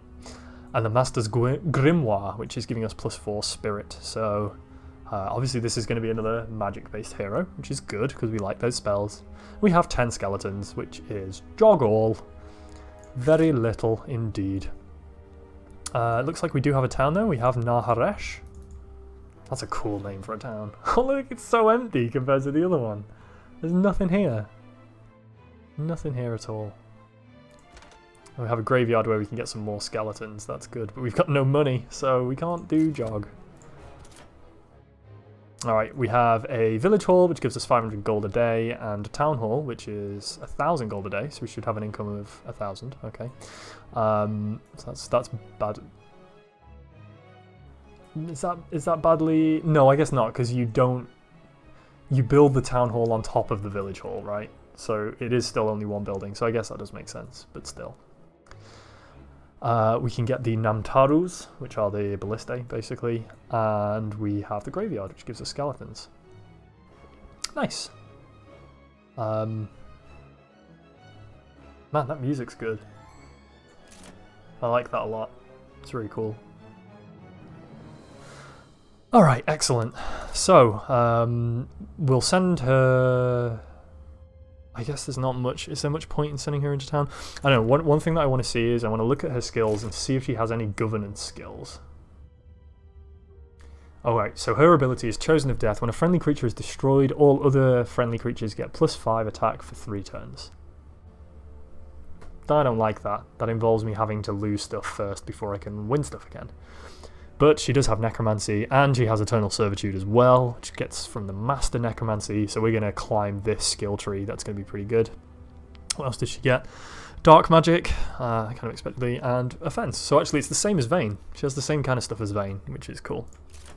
What is our quest? Let's see. We have to go to the Namtoru Temple, and that gives us the Boots of the Walking Dead. Sounds good. Dark Hopes. Don't lose Zenda, should be carried over to the next map.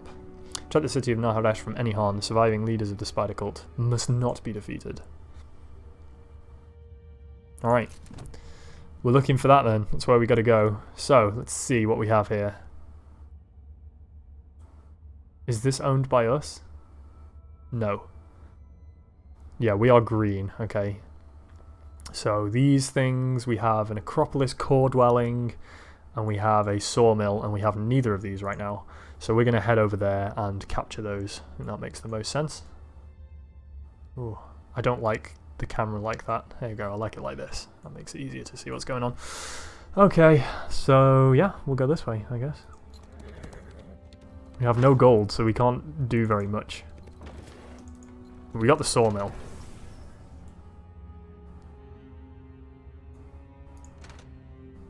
But again, until we get any gold, we can't do anything with that. There's some ore here. What else? Oh, there's a gold mine. But it's got a deadly army protecting it.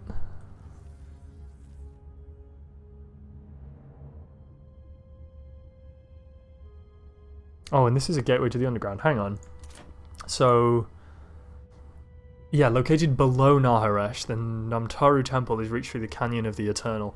The Mother Namtaru still appears there from time to time. Maybe Zenda will find the answers she seeks. Okay, so I think that's what we should do first, right? So there's some transformation waiting for us if we go underground. So let's go underground first. Feels like a good idea. Alright, and we're going to slowly start trickling in some gold as we do that.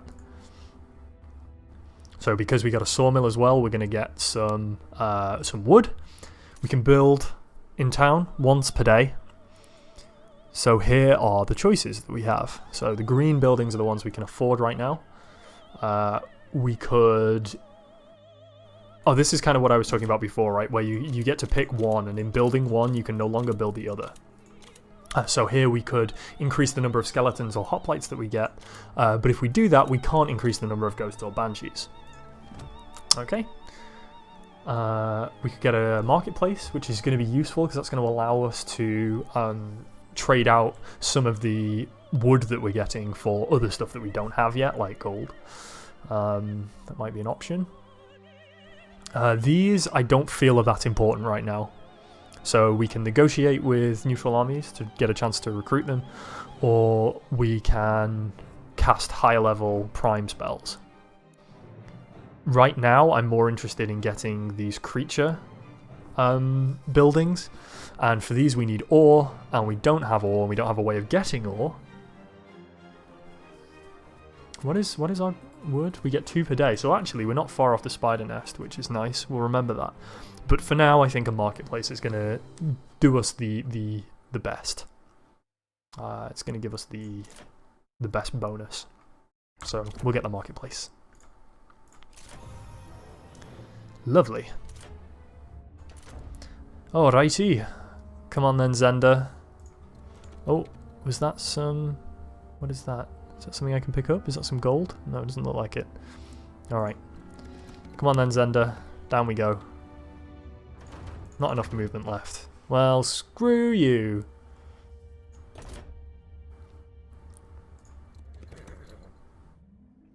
Oh, here we go. Campfire. You might find some gold, wood, and ore.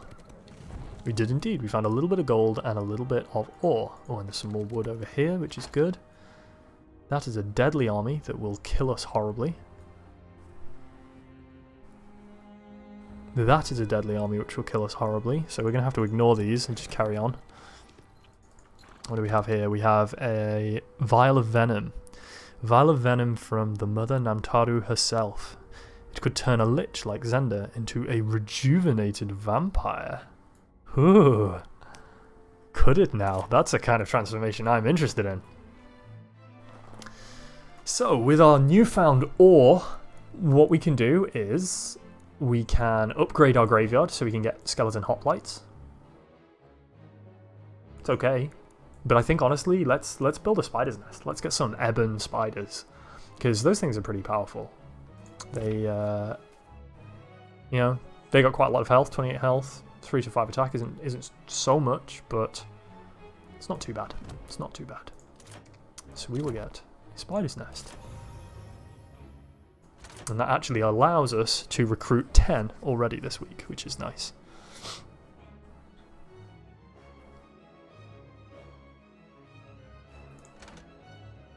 So we can recruit all of these spiders and 4 of these ghosts with our money that we have. Nice.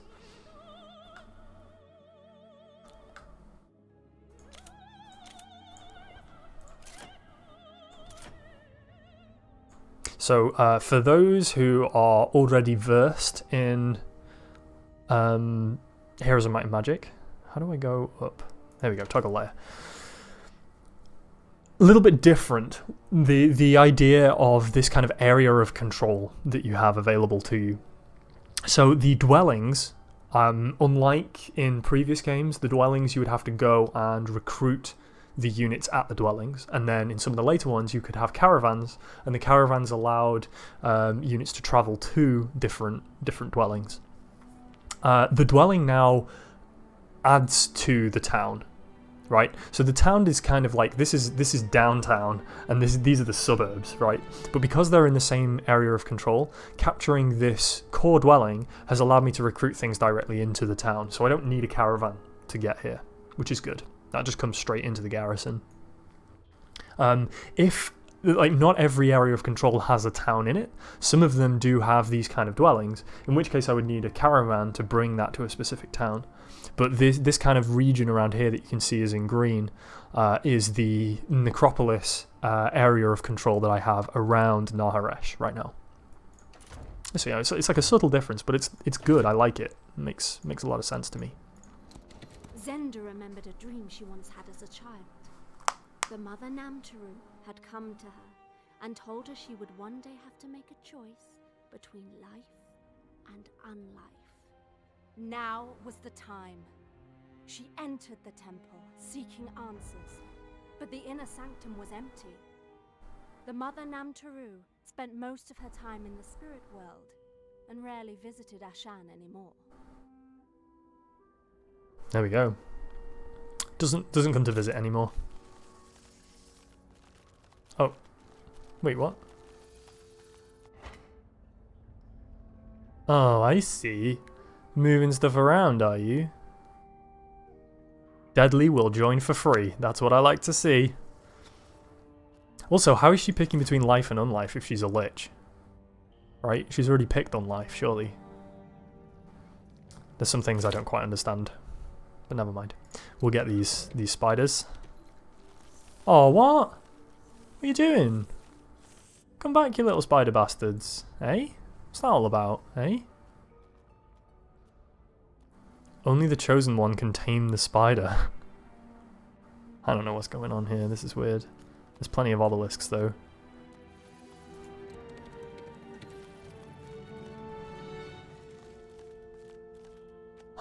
Okay. So it's stopping us from getting there. Okay. I'm not sure I like this. It's a bit weird, but it's fine. We can deal with this. It's all right.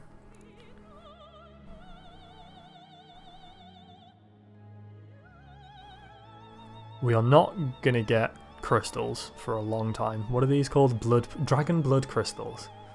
Star silver, dragon steel, shadow steel. Can't keep track of all of these. Just can't keep track of them. Okay, we'll probably spend the gold on recruiting more dudes, honestly. Probably makes more sense.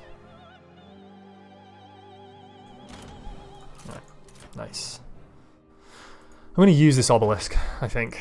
I think the obelisks are the key here. So we'll go to the obelisk and see what happens.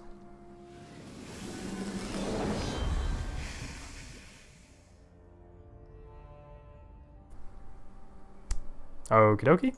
Thank you for that. That was very useful. Whatever happened then, I thank you.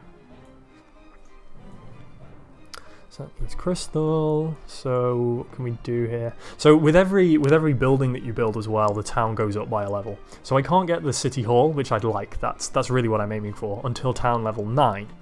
So it's currently 6, so I have to build 3 more buildings before I can get to this. As it happens, there are 3 buildings that only depend on gold or a very small amount of ore. So these are the ones that I can afford. So it makes sense to kind of build these as we go. Make sure I'm building every day. Let's see, let's recruit a few more dudes. Make sure we're using all of our resources, because that's macro.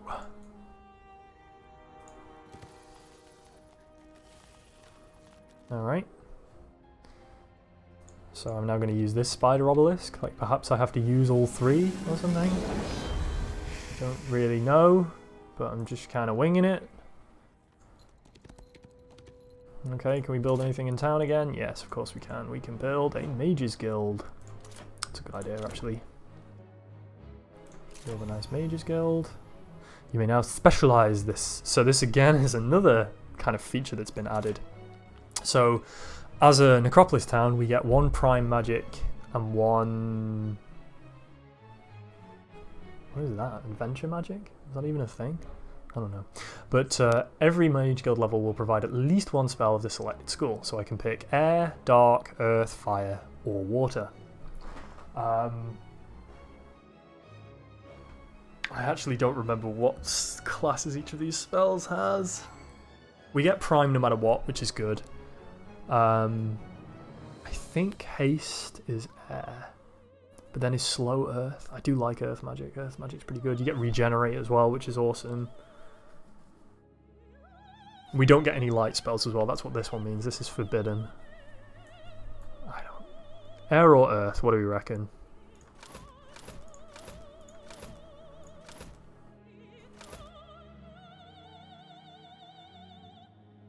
This is defensive. Let's go with there. There we go. So we get loads of prime. So there you go. Preferred school of magic is prime. Necropolis mage guilds will provide at least 1 prime spell on mage guilds 1, 2, and 3. Level 4 spells will be chosen from the preferred and specialized schools. And the specialized school of magic is air. So we get 1 air spell on mage guild 1, 2, and 3, and then 4 are chosen. And we don't get any. We'll never get spells from the school of light. So it looks like we got Fortune and Lightning Burst, and then the random spells were 2 fire and another air. Honestly, the Ozair ones are rubbish. Should have picked Earth. Never mind. Never mind. It is what it is.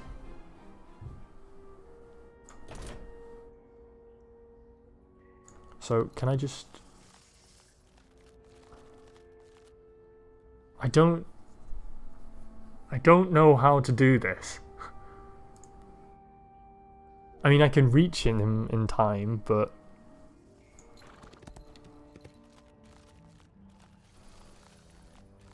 Every time I get close, they just jog off again.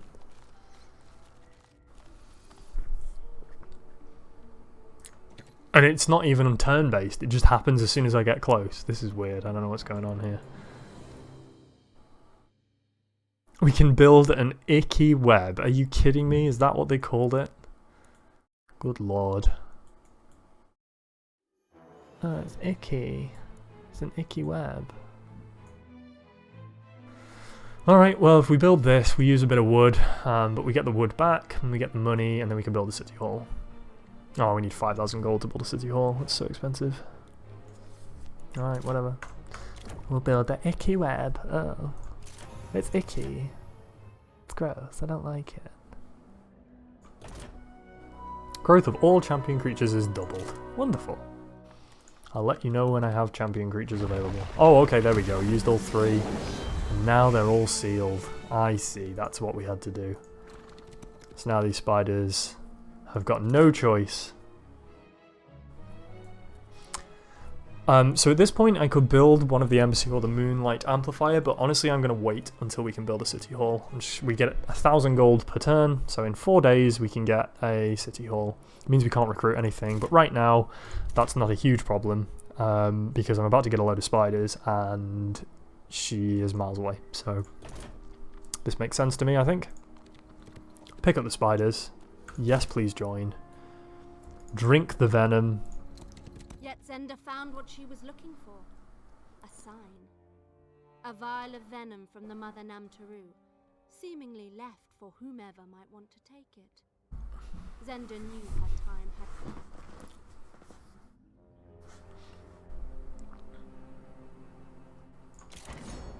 Oh, we got it.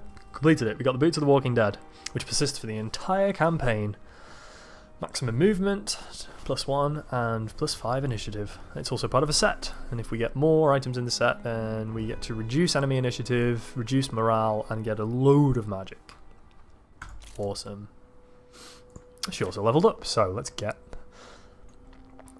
lots of necromancy abilities. No rest for the wicked. Necromancy raises also from fallen undead creatures. Or...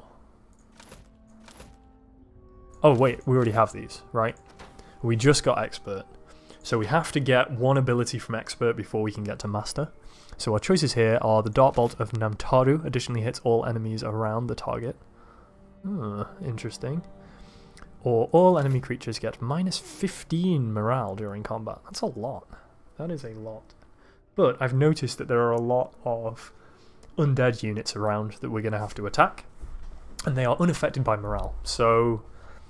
do we have the Namtaru spitting spidery thingy? No, we don't have a Namtaru thing. But we can get one from town. So that makes the Ballister AoE, basically.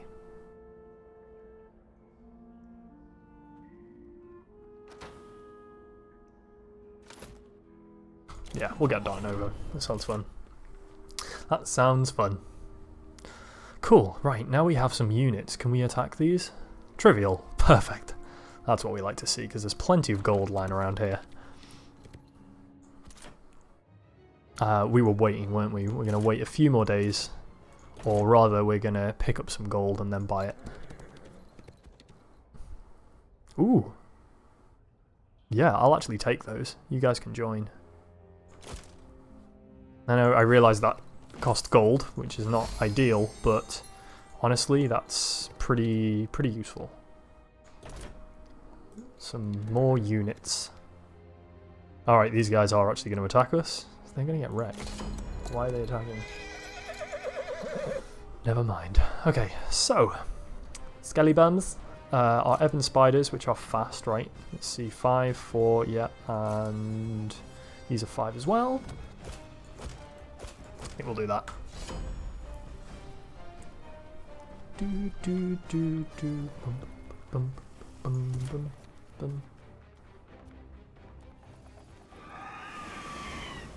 These spells are not that useful to us right now. Face of Fear is going to be really cool when something gets close, because it removes a retaliate, which is great. And it also makes them run away, and then they can't retaliate again, which is really awesome. But in the meantime, honestly, we can probably just attack these. We are going to defend with our units, and let them get a bit closer first. We got the same deal again. Until they get close, there's no point casting any of our spells. So we'll just steadily chip away at these.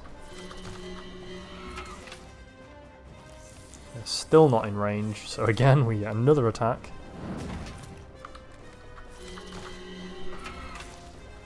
Are they still not in range? They're still not in range, so again we'll do another attack. Just hold our ground here. There we go. Now they're in range. So, now what we do is we can do Face of Fear on our spiders. And attack... oh, it just kills them. That's a bit of a waste. Should have checked that first, really, shouldn't I? Well, we lost nothing at all, so I guess we lost 15 mana. That's not a huge problem. Good, well done, Zender. We got 1 skeleton hoplite for it. Good news. But, check this out, we got a ton of gold. And in fact, the cap of the Explorer... What? +2 to scouting range. This is one of the worst artifacts we could possibly have, so that's good news. Man, we are so close. We are so close to having enough gold. We need 213 gold. We do have a marketplace. And we do have, let's see, 213 gold is like 5 things.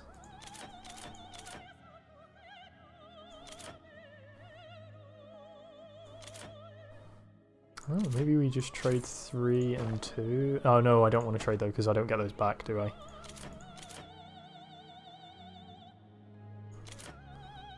Yeah, we'll do that. We actually have an income for wood, but we don't have an income for anything else, so I feel like that was a good call. Now we can build a city hall. That's good. So now we're on 1,000 gold a day, so that will pay for itself in... Let's see, it cost 5,000, and it gives us an additional 1,000. So it'll pay for itself in 5 days, which is not too bad. It's a good return on investment.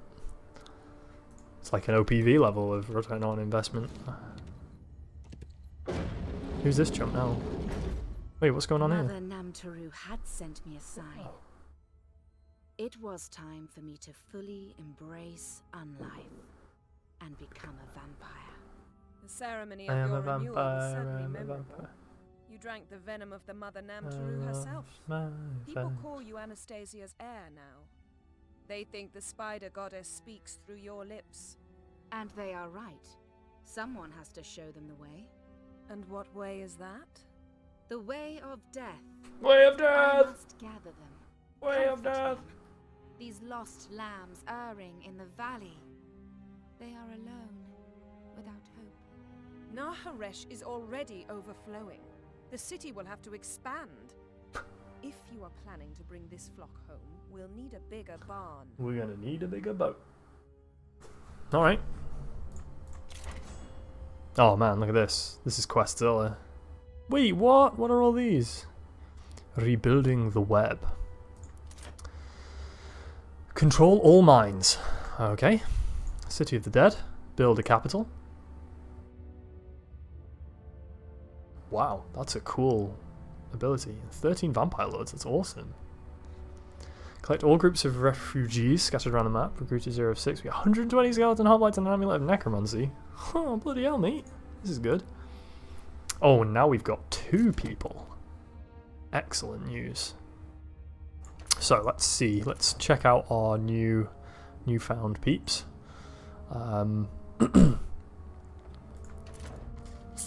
So, Ludmilla is more of a might hero than a magic hero. I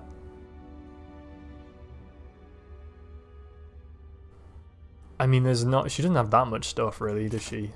I think Zender is probably going to be my main hero here. Oh, let's see her skills. Does she have any good governor skills? She actually does, right? The hero's warfare units are level 2.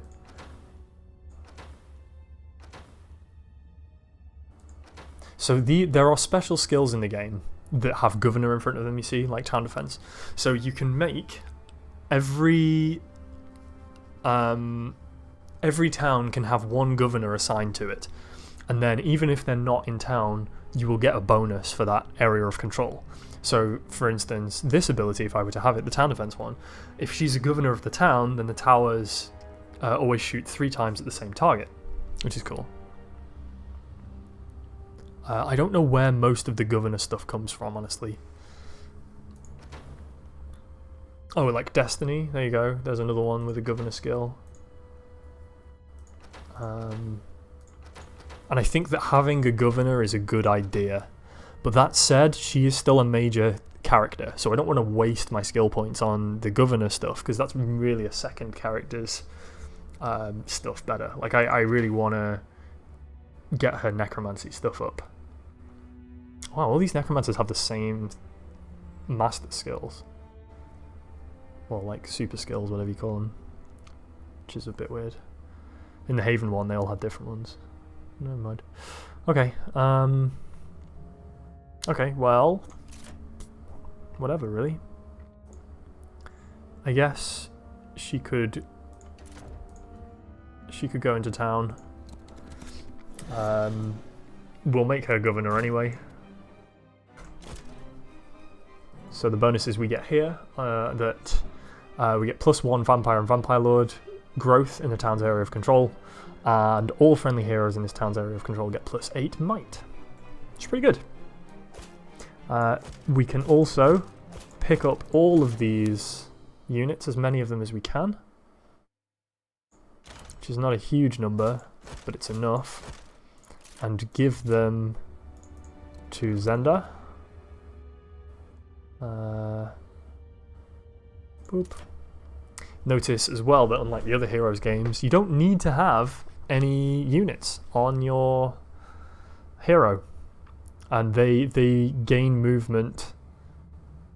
They have their own movement stat as well, which is pretty interesting. So now Ludmilla has nothing, and if she were to go into attack, she would immediately die. But I don't need to like keep units on her, and the speed is no longer determined by what units you have at the beginning of the day, which I think is good because you can abuse that quite a lot, really. Awesome.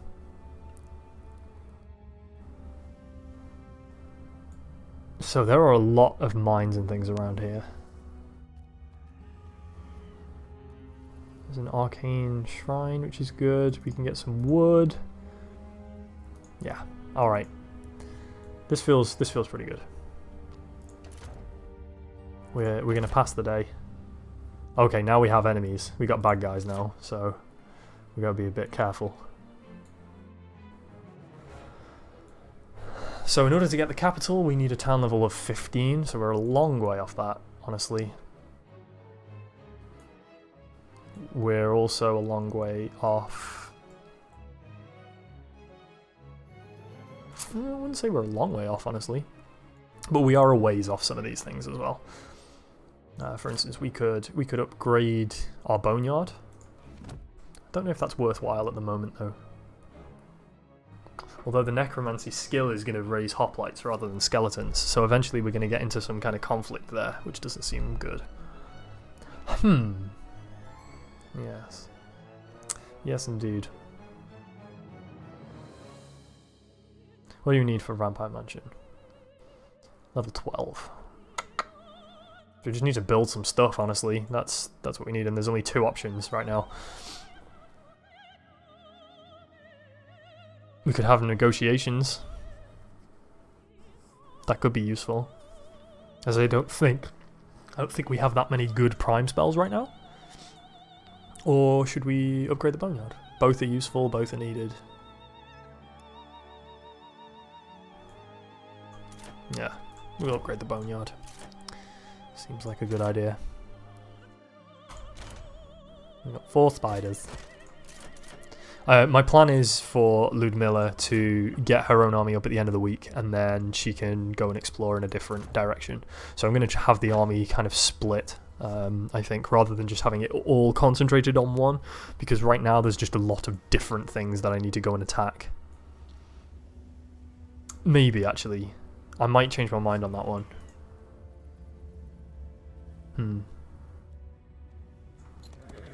Let's see.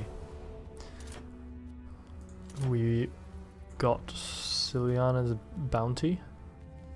What was the production rate of the target sawmill or ore pit in the same area of control for 1 day? That's not much, really, is it?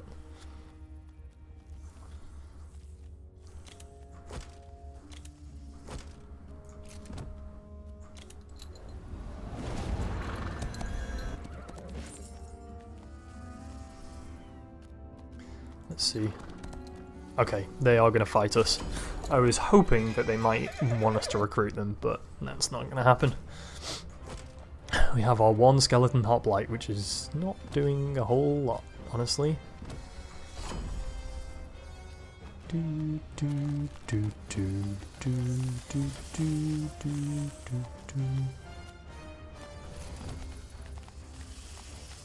So I think we'll do Face of Fear again on our Evan spiders, which will prevent them from what? The creature's melee attacks make enemies run 2 tiles away instead of retaliating. Why did that not work? That's super weird.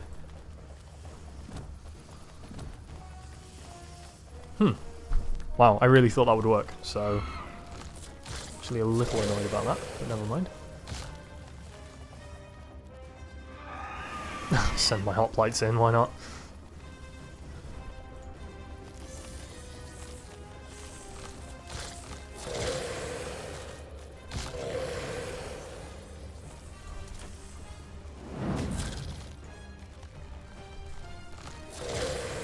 Okay. Never mind.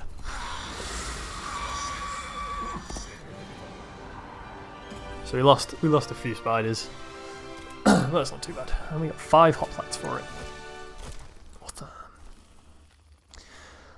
What? So given that, what I'm actually going to do is I'll get Ludmilla to come around and actually capture it to save on the movement points.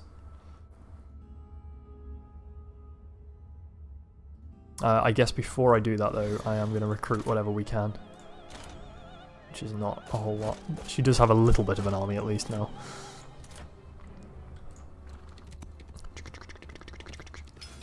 There we go. Nice. Got one of those. Probably come this way, I guess, in a moment. Nothing we can build. Alright. Let's attack this army. This is just a kind of generic Necro army with not a whole lot of anything, really.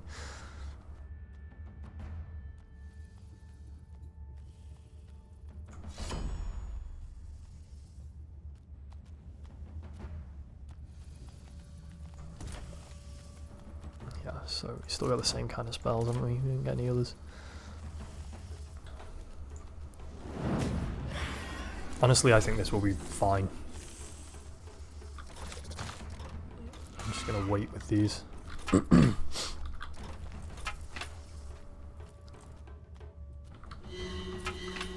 Should have defended anyway, made no difference. So the attack here, we can kill 3 of these, we can kill 3 of these, or 4 of these. Probably, let's see, that can attack those. Probably do that then. Attack those there, the spiders can come in here. And the banshees, or the ghosts, sorry, can go over here. I don't think our hoplites can do anything, but these skeletons also can't do anything, so never mind.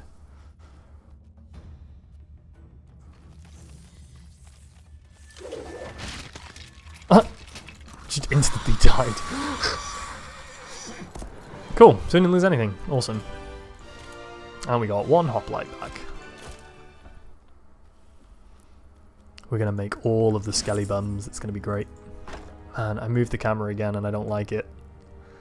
Oh, where was it before? Can I move it up? I wish I could move it up and down, but you can't. When you zoom in and out, it goes down and up as well. It's so annoying. Hate it. Ugh, gross. What a horrible camera. There we go. We'll go with that. Feels horrible, but it'll do, I guess. Another trivial army. And a non-necromantic trivial army. That'll be fun.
Another hopper. Hopper. Get some gold. We need lots of gold. Lots and lots of gold. Alright, we're out of movement. Cool. So, Ludmilla, do you have these spells? Do I pick them up? Not visited. No. Go pick them up then. Buys and sells artifacts. Do you have a crappy artifact? That's not too bad though, honestly. They're not great, but they're not that bad. So yeah, we'll refresh some movement and get back to town. Back to town. Look at that, we got a ton of gold. So what I don't want to do though is spend too much gold if I can avoid it. Although I really do want a sepulchre. This is the day before the week ticks over, so this is my favourite day for building a new unit building. Because when you build a unit building, you get a small amount of that unit, but then when the week ticks over, you get one full lot. So it allows you to get just a little bit extra. So I could get the resource silo, or I could get the sepulchre. But if I get the sepulchre now, then I get a load of liches in one go, whereas the resource silo doesn't give me that instantaneous bonus. It will just kind of tick over. This, like, if I were to build the sepulchre first and then the resource silo, I would end up with an additional 3 liches compared to if I did the resource silo and then the sepulchre. Actually, it would be an additional 6 liches, so that's why we do that, and we're going to do that, definitely. I mean, that was pretty expensive.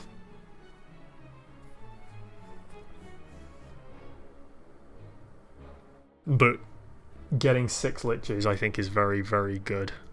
Very important.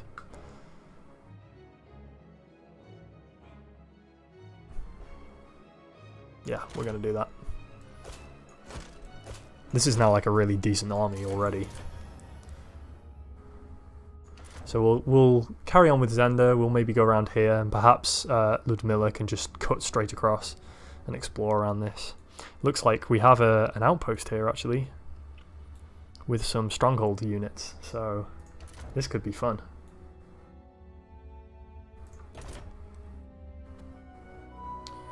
Week of the Penguin. Good week for marching if you're an emperor. Oh, you. How hilarious. Very hilarious. Get some XP, get some wood. Refugees will join for free. Yeah. Come on in, mate. Plenty of room. We have plenty of room for skelly bums. And we have a trivial number of harpies here.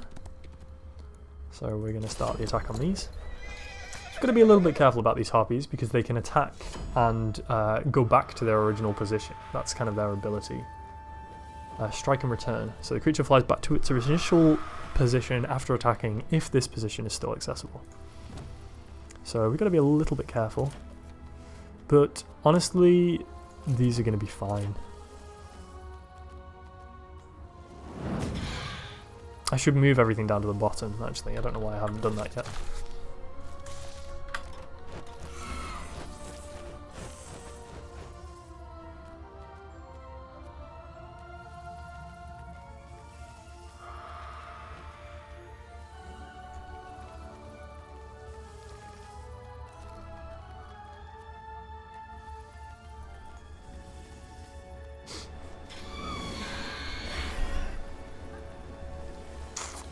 Damn. Oh no, I could attack here. That makes sense.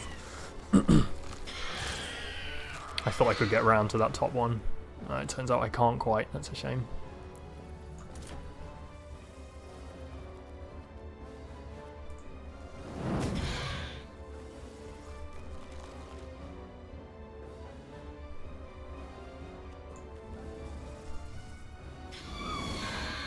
No, we lost the ghost. Oh, we lost 2 ghosts. Oh, we lost 3 ghosts. Damn. Damn.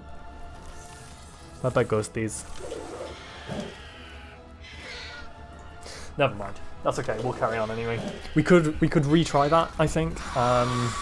Actually, yeah, I think I am going to retry that. I'm pretty sure I can do it without losing ghosts. And I think the way to do that is to move everything down a little bit. Welcome back, Gibu.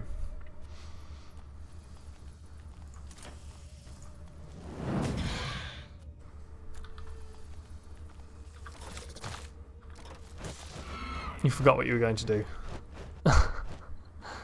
Where have you been? Where have you been then? I thought that was what you were doing.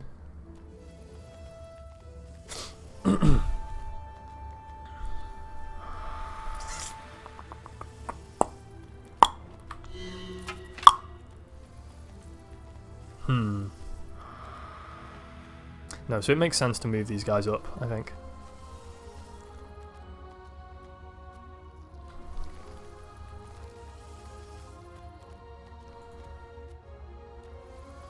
To 30.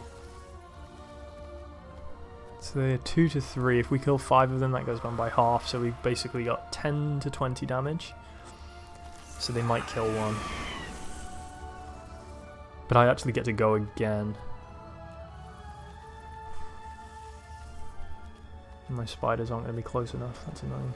I think this is still the right play. Okay, we got away with it there.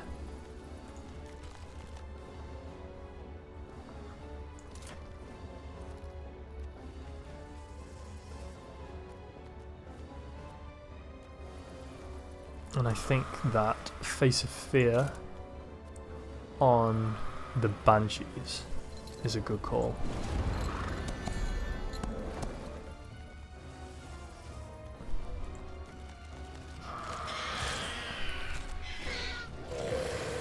Because now what I can do is I can attack these and they will run away rather than attacking back. So we're going to lose at least 1. Oh, we lost 2, yeah. 3. Okay. Maybe we only lose 3 though, this time, rather than 4.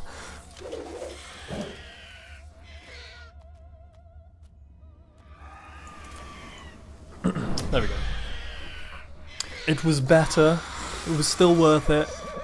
Or did I lose 4? Actually, was it the same? 2, 3? No, just 3. There you go, see? And 2 hoppers. Nice. And we leveled up. Great. So, we should now be able to get Necromancy Master because we have one of the expert ones. So this allows us to raise up to 100 skeleton hoplites. Additionally, 4% of the health of fallen living creatures is converted into the health of skeleton hoplites. Necromancy additionally raises up to 40 banshees from the 8% of health of fallen living creatures after victorious combats. Douche. Awesome. So we got ourselves an ore pit, which is the biggest thing that we were missing. You're about to plunder this building. This will take the remaining movement of your hero, which is actually pretty much done anyway, so that's fine. Ludmilla should be able to pick up some cool units now. Yeah, we get the liches and some bunch of spiders and a ghost. That's enough now for her to go out and do some real damage, I think. Serious damage. Have to go past that? Is that going to work? No, it's already applied. Fair enough. However, we can smash. We can smash this town. It's not a town, but we can smash it. If it was a town, we'd be smashing it. These ghosts are kind of weak, a little bit, honestly. Never mind. Any of these ranged? Yes, the gnolls are ranged. And unfortunately, the gnolls are going to get a chance to go before the liches, because the liches are slow. 14 initiative, gnolls 18 initiative. So we need to do some damage manually to these guys. We do get storm arrows as well.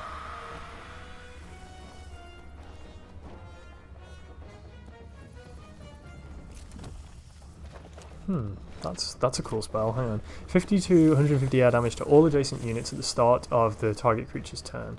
If there's no adjacent unit, the spell remains active. Oh, but it doesn't deal damage to that unit though. That's the problem with that one, I think. Alright, we're going to attack. Attack these. Whittle them down. That makes the most sense. Then we use the liches to clear out one of these stacks. They're not going to get close enough, so we're fine here. We'll wait here as well. They waited, which is good. They can wait.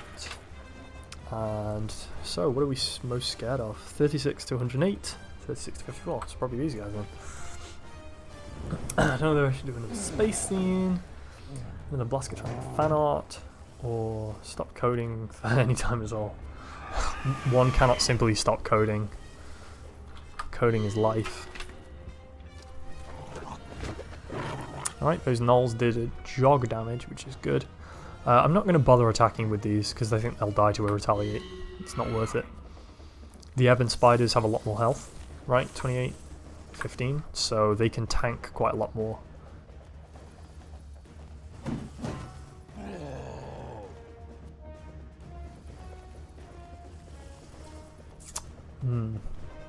That said,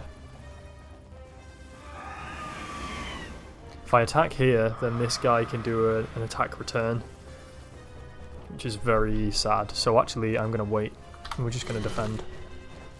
Can still do an attack return now. Oh, it didn't. It didn't return. Okay. We'll probably just kill it then. Might as well take those out as they're there. Ebon Spider should kill most of these. Okay, didn't quite. But then the Ghost can finish him. There's no retaliate, so don't really get any disadvantage to doing that.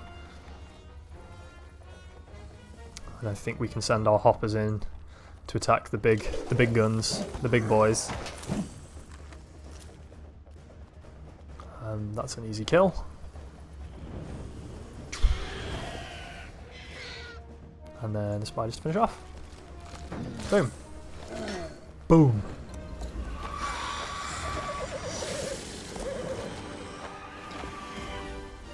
There we go. Lost 2 ghosts, raised 3 hoppers. That's not bad. We're also going to get ourselves a bit of ore there as well, which is useful. Now, unfortunately, we don't have any gold left to build anything.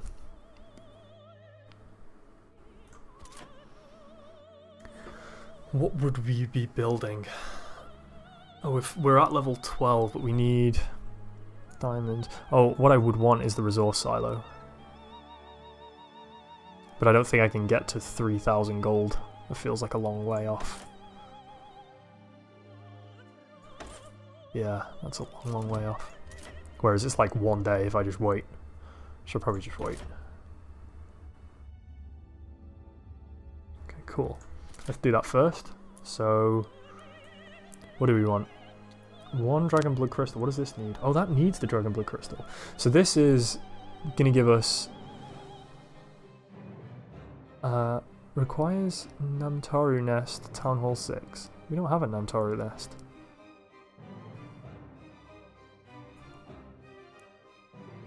Just kidding, we do. Shit, we should have bought those. Why didn't we do that? Damn. I forgot all about that. That's alright.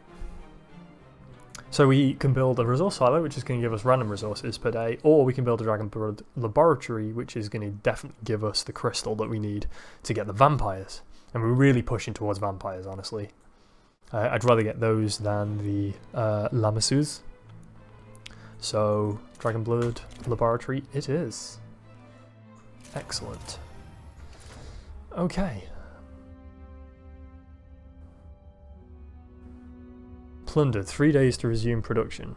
Jeez. It's going to take forever. I think as soon as you take out this dwelling, though, it becomes mine, so I'm just going to do that. And actually, what I can do here is give everything to Ludmilla, right? And then send Ludmilla to kill these.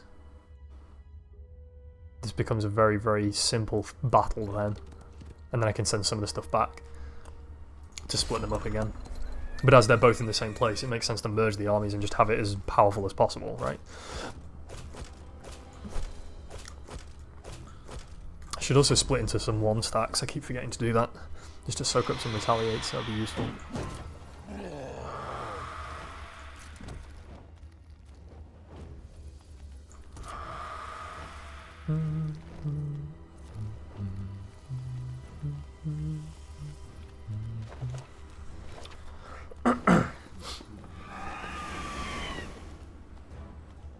maybe we hit storm arrows on the liches, because these are big, so I think we're gonna do that. I think we can wait,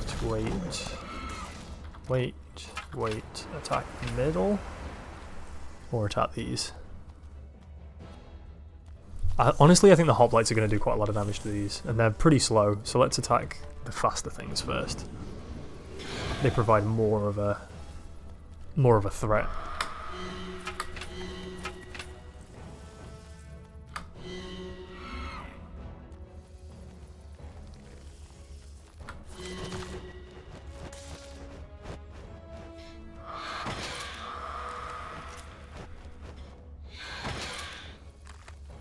I lost one.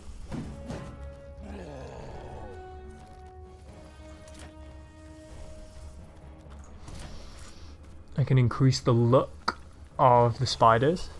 Fortune might allow them to critical these, which might kill the whole stack. Or alternatively, we can just attack for one. That's not worth it. Okay, yeah, we're gonna fortune the spiders. Give them lots of luck and hope they double. Yeah, they did. Boom, 36. Look at that. That's how we do it. That is how we do it, lads. I think using that retaliate, soaking it up with the ghost is a good idea. Yeah, they didn't get to kill one of them. And now we can just finish these off very easily. Excellent. Going very well. We lost minimal army. One hopper. That was all we lost. That's pretty good. And we gained 7 back. So finally we're net positive on these kind of things. Looks like Ludmilla's leveled up as well. So again we can... Let's get the Face of Fear. Why not? As I forgot to buy the Namastes, whatever they are. We'll take this brigand outpost.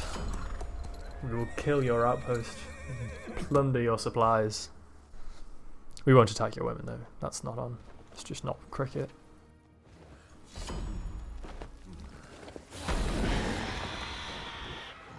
They don't have any large defenses. And they have a couple of ranged units though, so...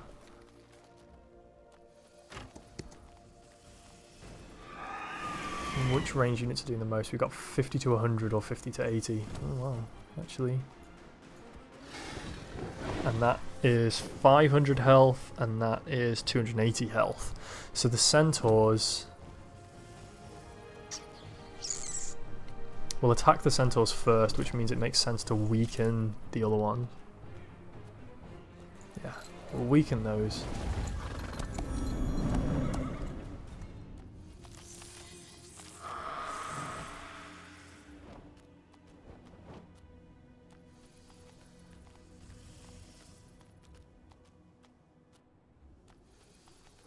Oh. I don't think that was worth doing. Maybe it was. I don't know. That's hard to tell, actually. Okay, doesn't matter. We did it now, so I think we can defend these up.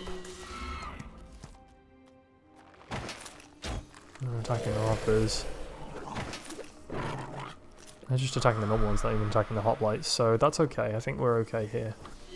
We'll defend up again, and then we can start chipping away at these guys.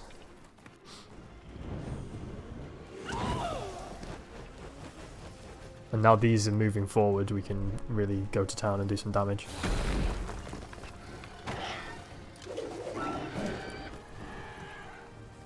Wow, that wrecked him. What happened there? The sand wyvern. So every time something attacks these, they take damage. This creature deals 74 earth damage to creatures attacking in melee. Putrid bones. Check that out. Isn't that awesome?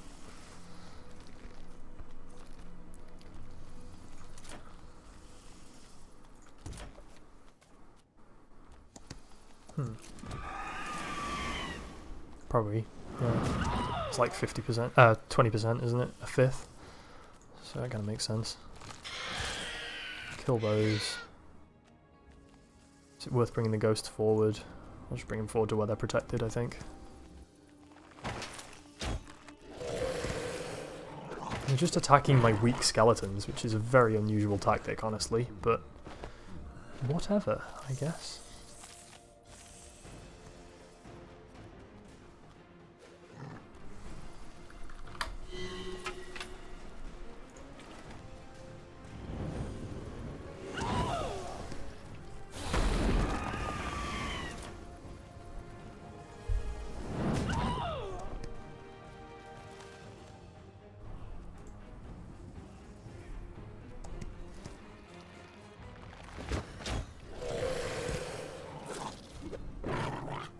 I mean, they are doing damage very, very slowly, but I think we're gonna be fine, honestly.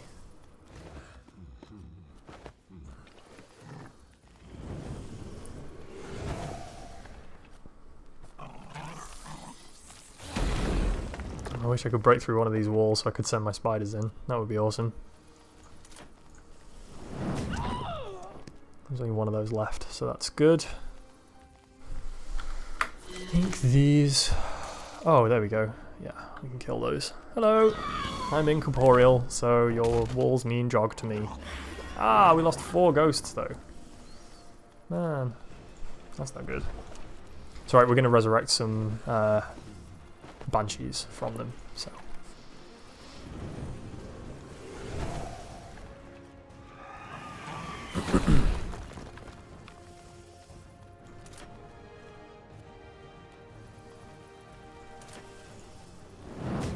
Kind of wish I had the teleport, that would be really useful. But I don't.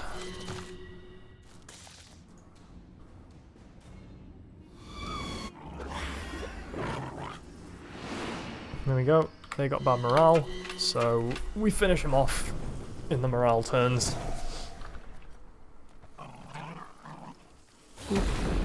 Oh, that finally destroyed the wall? We can finally get through, maybe? No, we can't.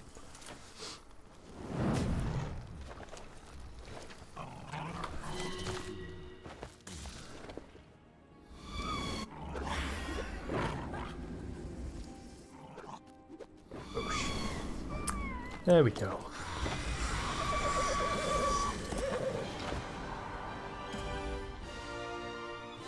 And that's the spider, 5 ghosts, and 9 skellybums. And we got 8 hoppers to replace them. It's not too bad.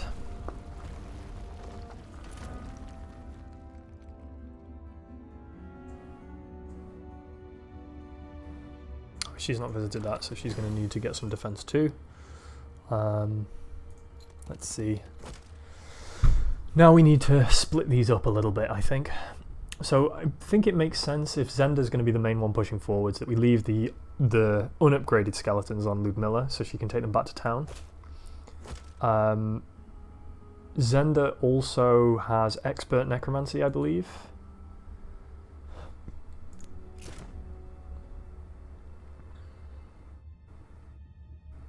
Oh, sorry, Master Necromancy, right? So she's getting Banshees and Hoplite. So keep the ghosts on Ludmilla as well. There we go. So the ghosts can stay on Ludmilla, the skeletons can stay on Ludmilla. And then I think it's probably just going to be a case of splitting these 50-50, really. Instead of a fast split, there's not a fast split. We have to click them and then do that. Do we keep all the liches? Let's just give all the liches to Zenda. Yeah, I think that makes the most sense. That feels good. That feels good. So Zenda is now pretty powerful, so she should really go start hunting. And let Ludmilla pick up all this crap that's around here. So there we go, we can actually just use Zenda to push through here. So maybe actually I should have just put the whole of the army on Zenda, that makes more sense. I might still be able to do that, not quite. Can do it at the beginning of next turn though. I will do that. Put it all on Zenda.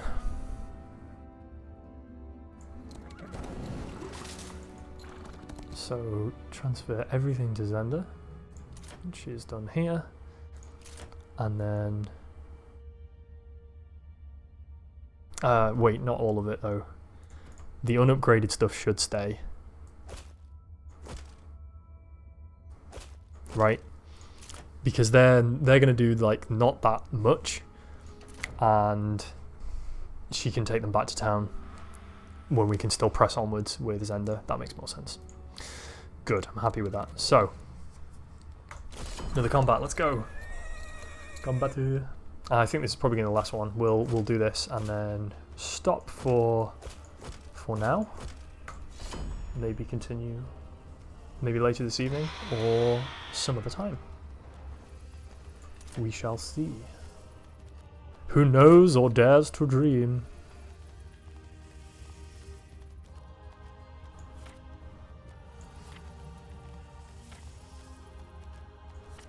Okay, these are all combat spells, right? Can't actually tell between Prime and Dark. They look the same. Control and Fortune are the Prime ones. Yeah, they're very similar. That's really hard to tell the difference. Okay, never mind.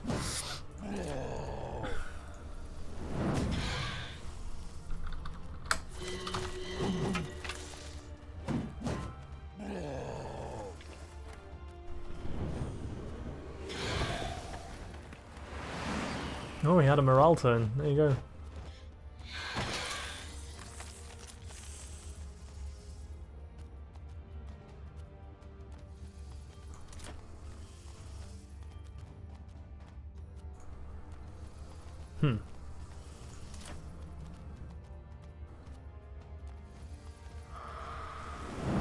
What we'll probably do is that.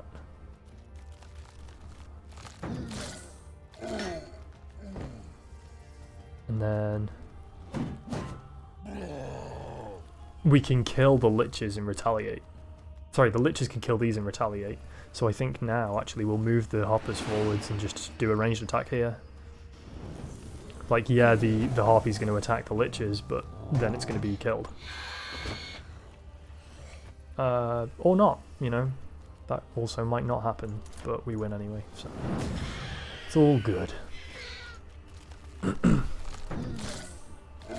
Easily done.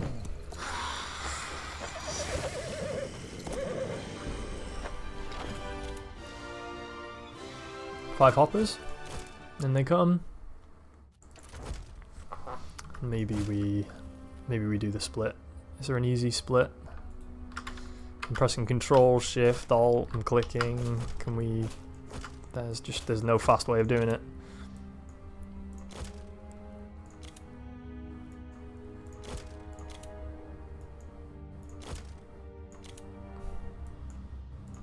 There we go. There we go.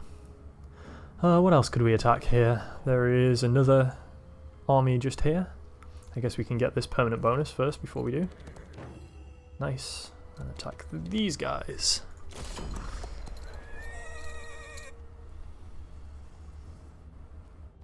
So, same as before, liches are going to go in the corner and then most of the hoppers there. Perfect. Now these guys, I am just going to leave them here. And what we can do is we can run them forward. Actually, yeah, I'll do that. Actually, maybe we split them up. Force them to run the wrong way or something. I don't know.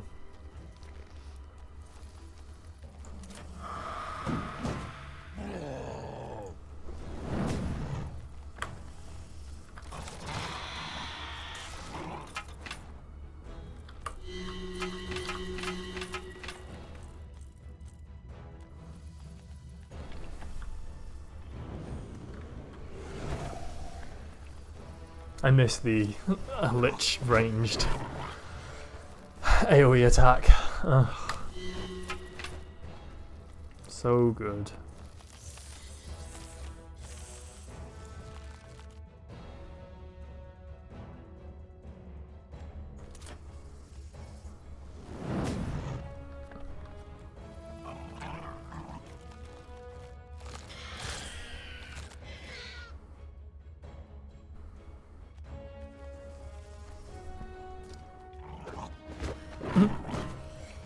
1 damage.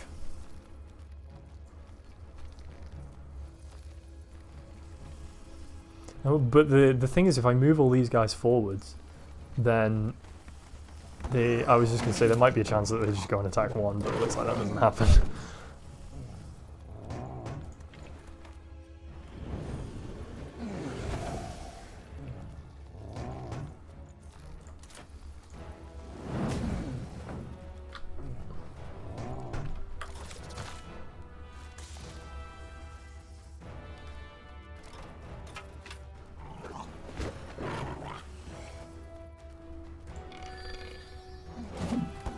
This was not worthwhile, honestly, because yeah, I've absorbed all of their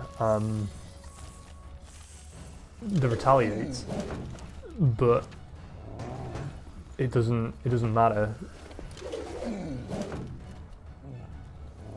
because I've got nothing to actually capitalize on those retaliates.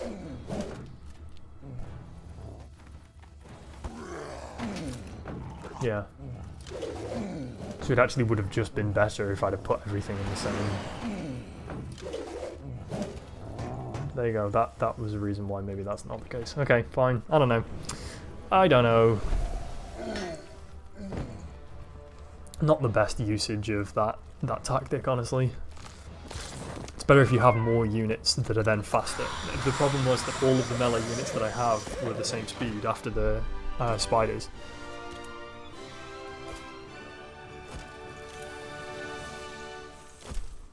It's alright, we'll keep doing it. Maybe it provides minimal, a minimal advantage every so often.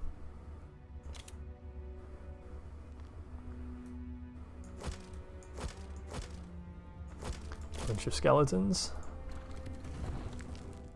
Oh yeah, wait. So actually, I don't know if Ludmilla can get there in time. She has the movement for it. She does just. But we'll take those skeletons and then we can go and upgrade them as well. Which seems like a good call.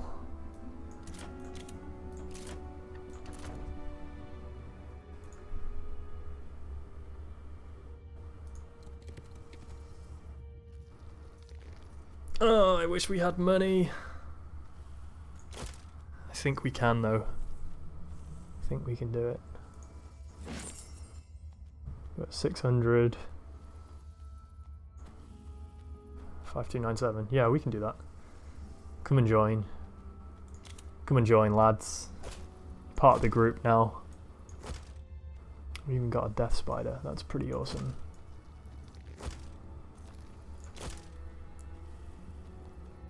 Yeah, I think that was worthwhile. That felt good. And we have a trivial fight. Alright, this is it. Last one. Last turn. Time to go. Let's go. So we're going to do this. That makes the most sense.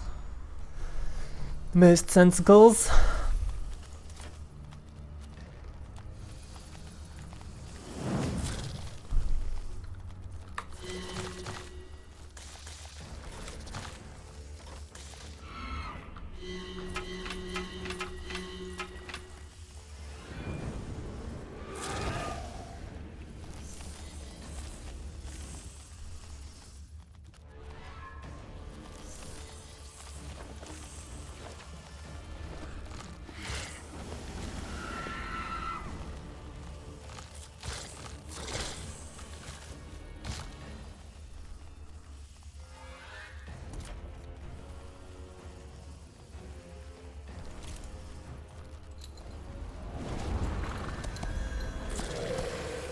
Maybe Necro units don't have fear. Maybe that's the reason that it doesn't work.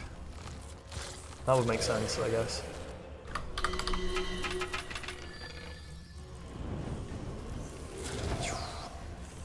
Send them in for the final. Oh, they didn't die?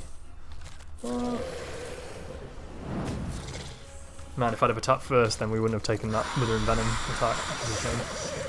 Never mind. So we lost a bunch of spiders, but it's not too bad. 15 hoppers for it. and the level up, which we know is going to be the master ability. Boop. And we're getting Banshees as well. Awesome. Alright, let's get that saved. Create new save game. Hoppers and Shees. We're going to call them Shees from now on. Sweet. Alright, well, it's time for me to leave. That's another cheeky 3-hour stream. Very nice. Enjoyed it. I hope you enjoyed it too. We'll definitely be coming back and continuing this campaign, as well as also playing some of the Heroes of Might and Magic 3 campaign that we're on as well. We're just gonna Heroes of Might and Magic it all the way up. As for tonight, I'm sure there'll be more stuff a bit later on, but I'm gonna bug out for a few hours now. I think I need to get some food and stuff. So, thank you all so much for coming and enjoying. Hopefully. I mean, what I meant to say is thank you so much for coming. I've enjoyed it, but thank you for coming and enjoying yourself too, which I hope was the case. And we'll see you all soon. Next scheduled stream will of course be on Tuesday evening, but keep an eye out for some more bonus streams tonight and tomorrow. Take care, y'all. Be safe, be happy, and I'll see you next time.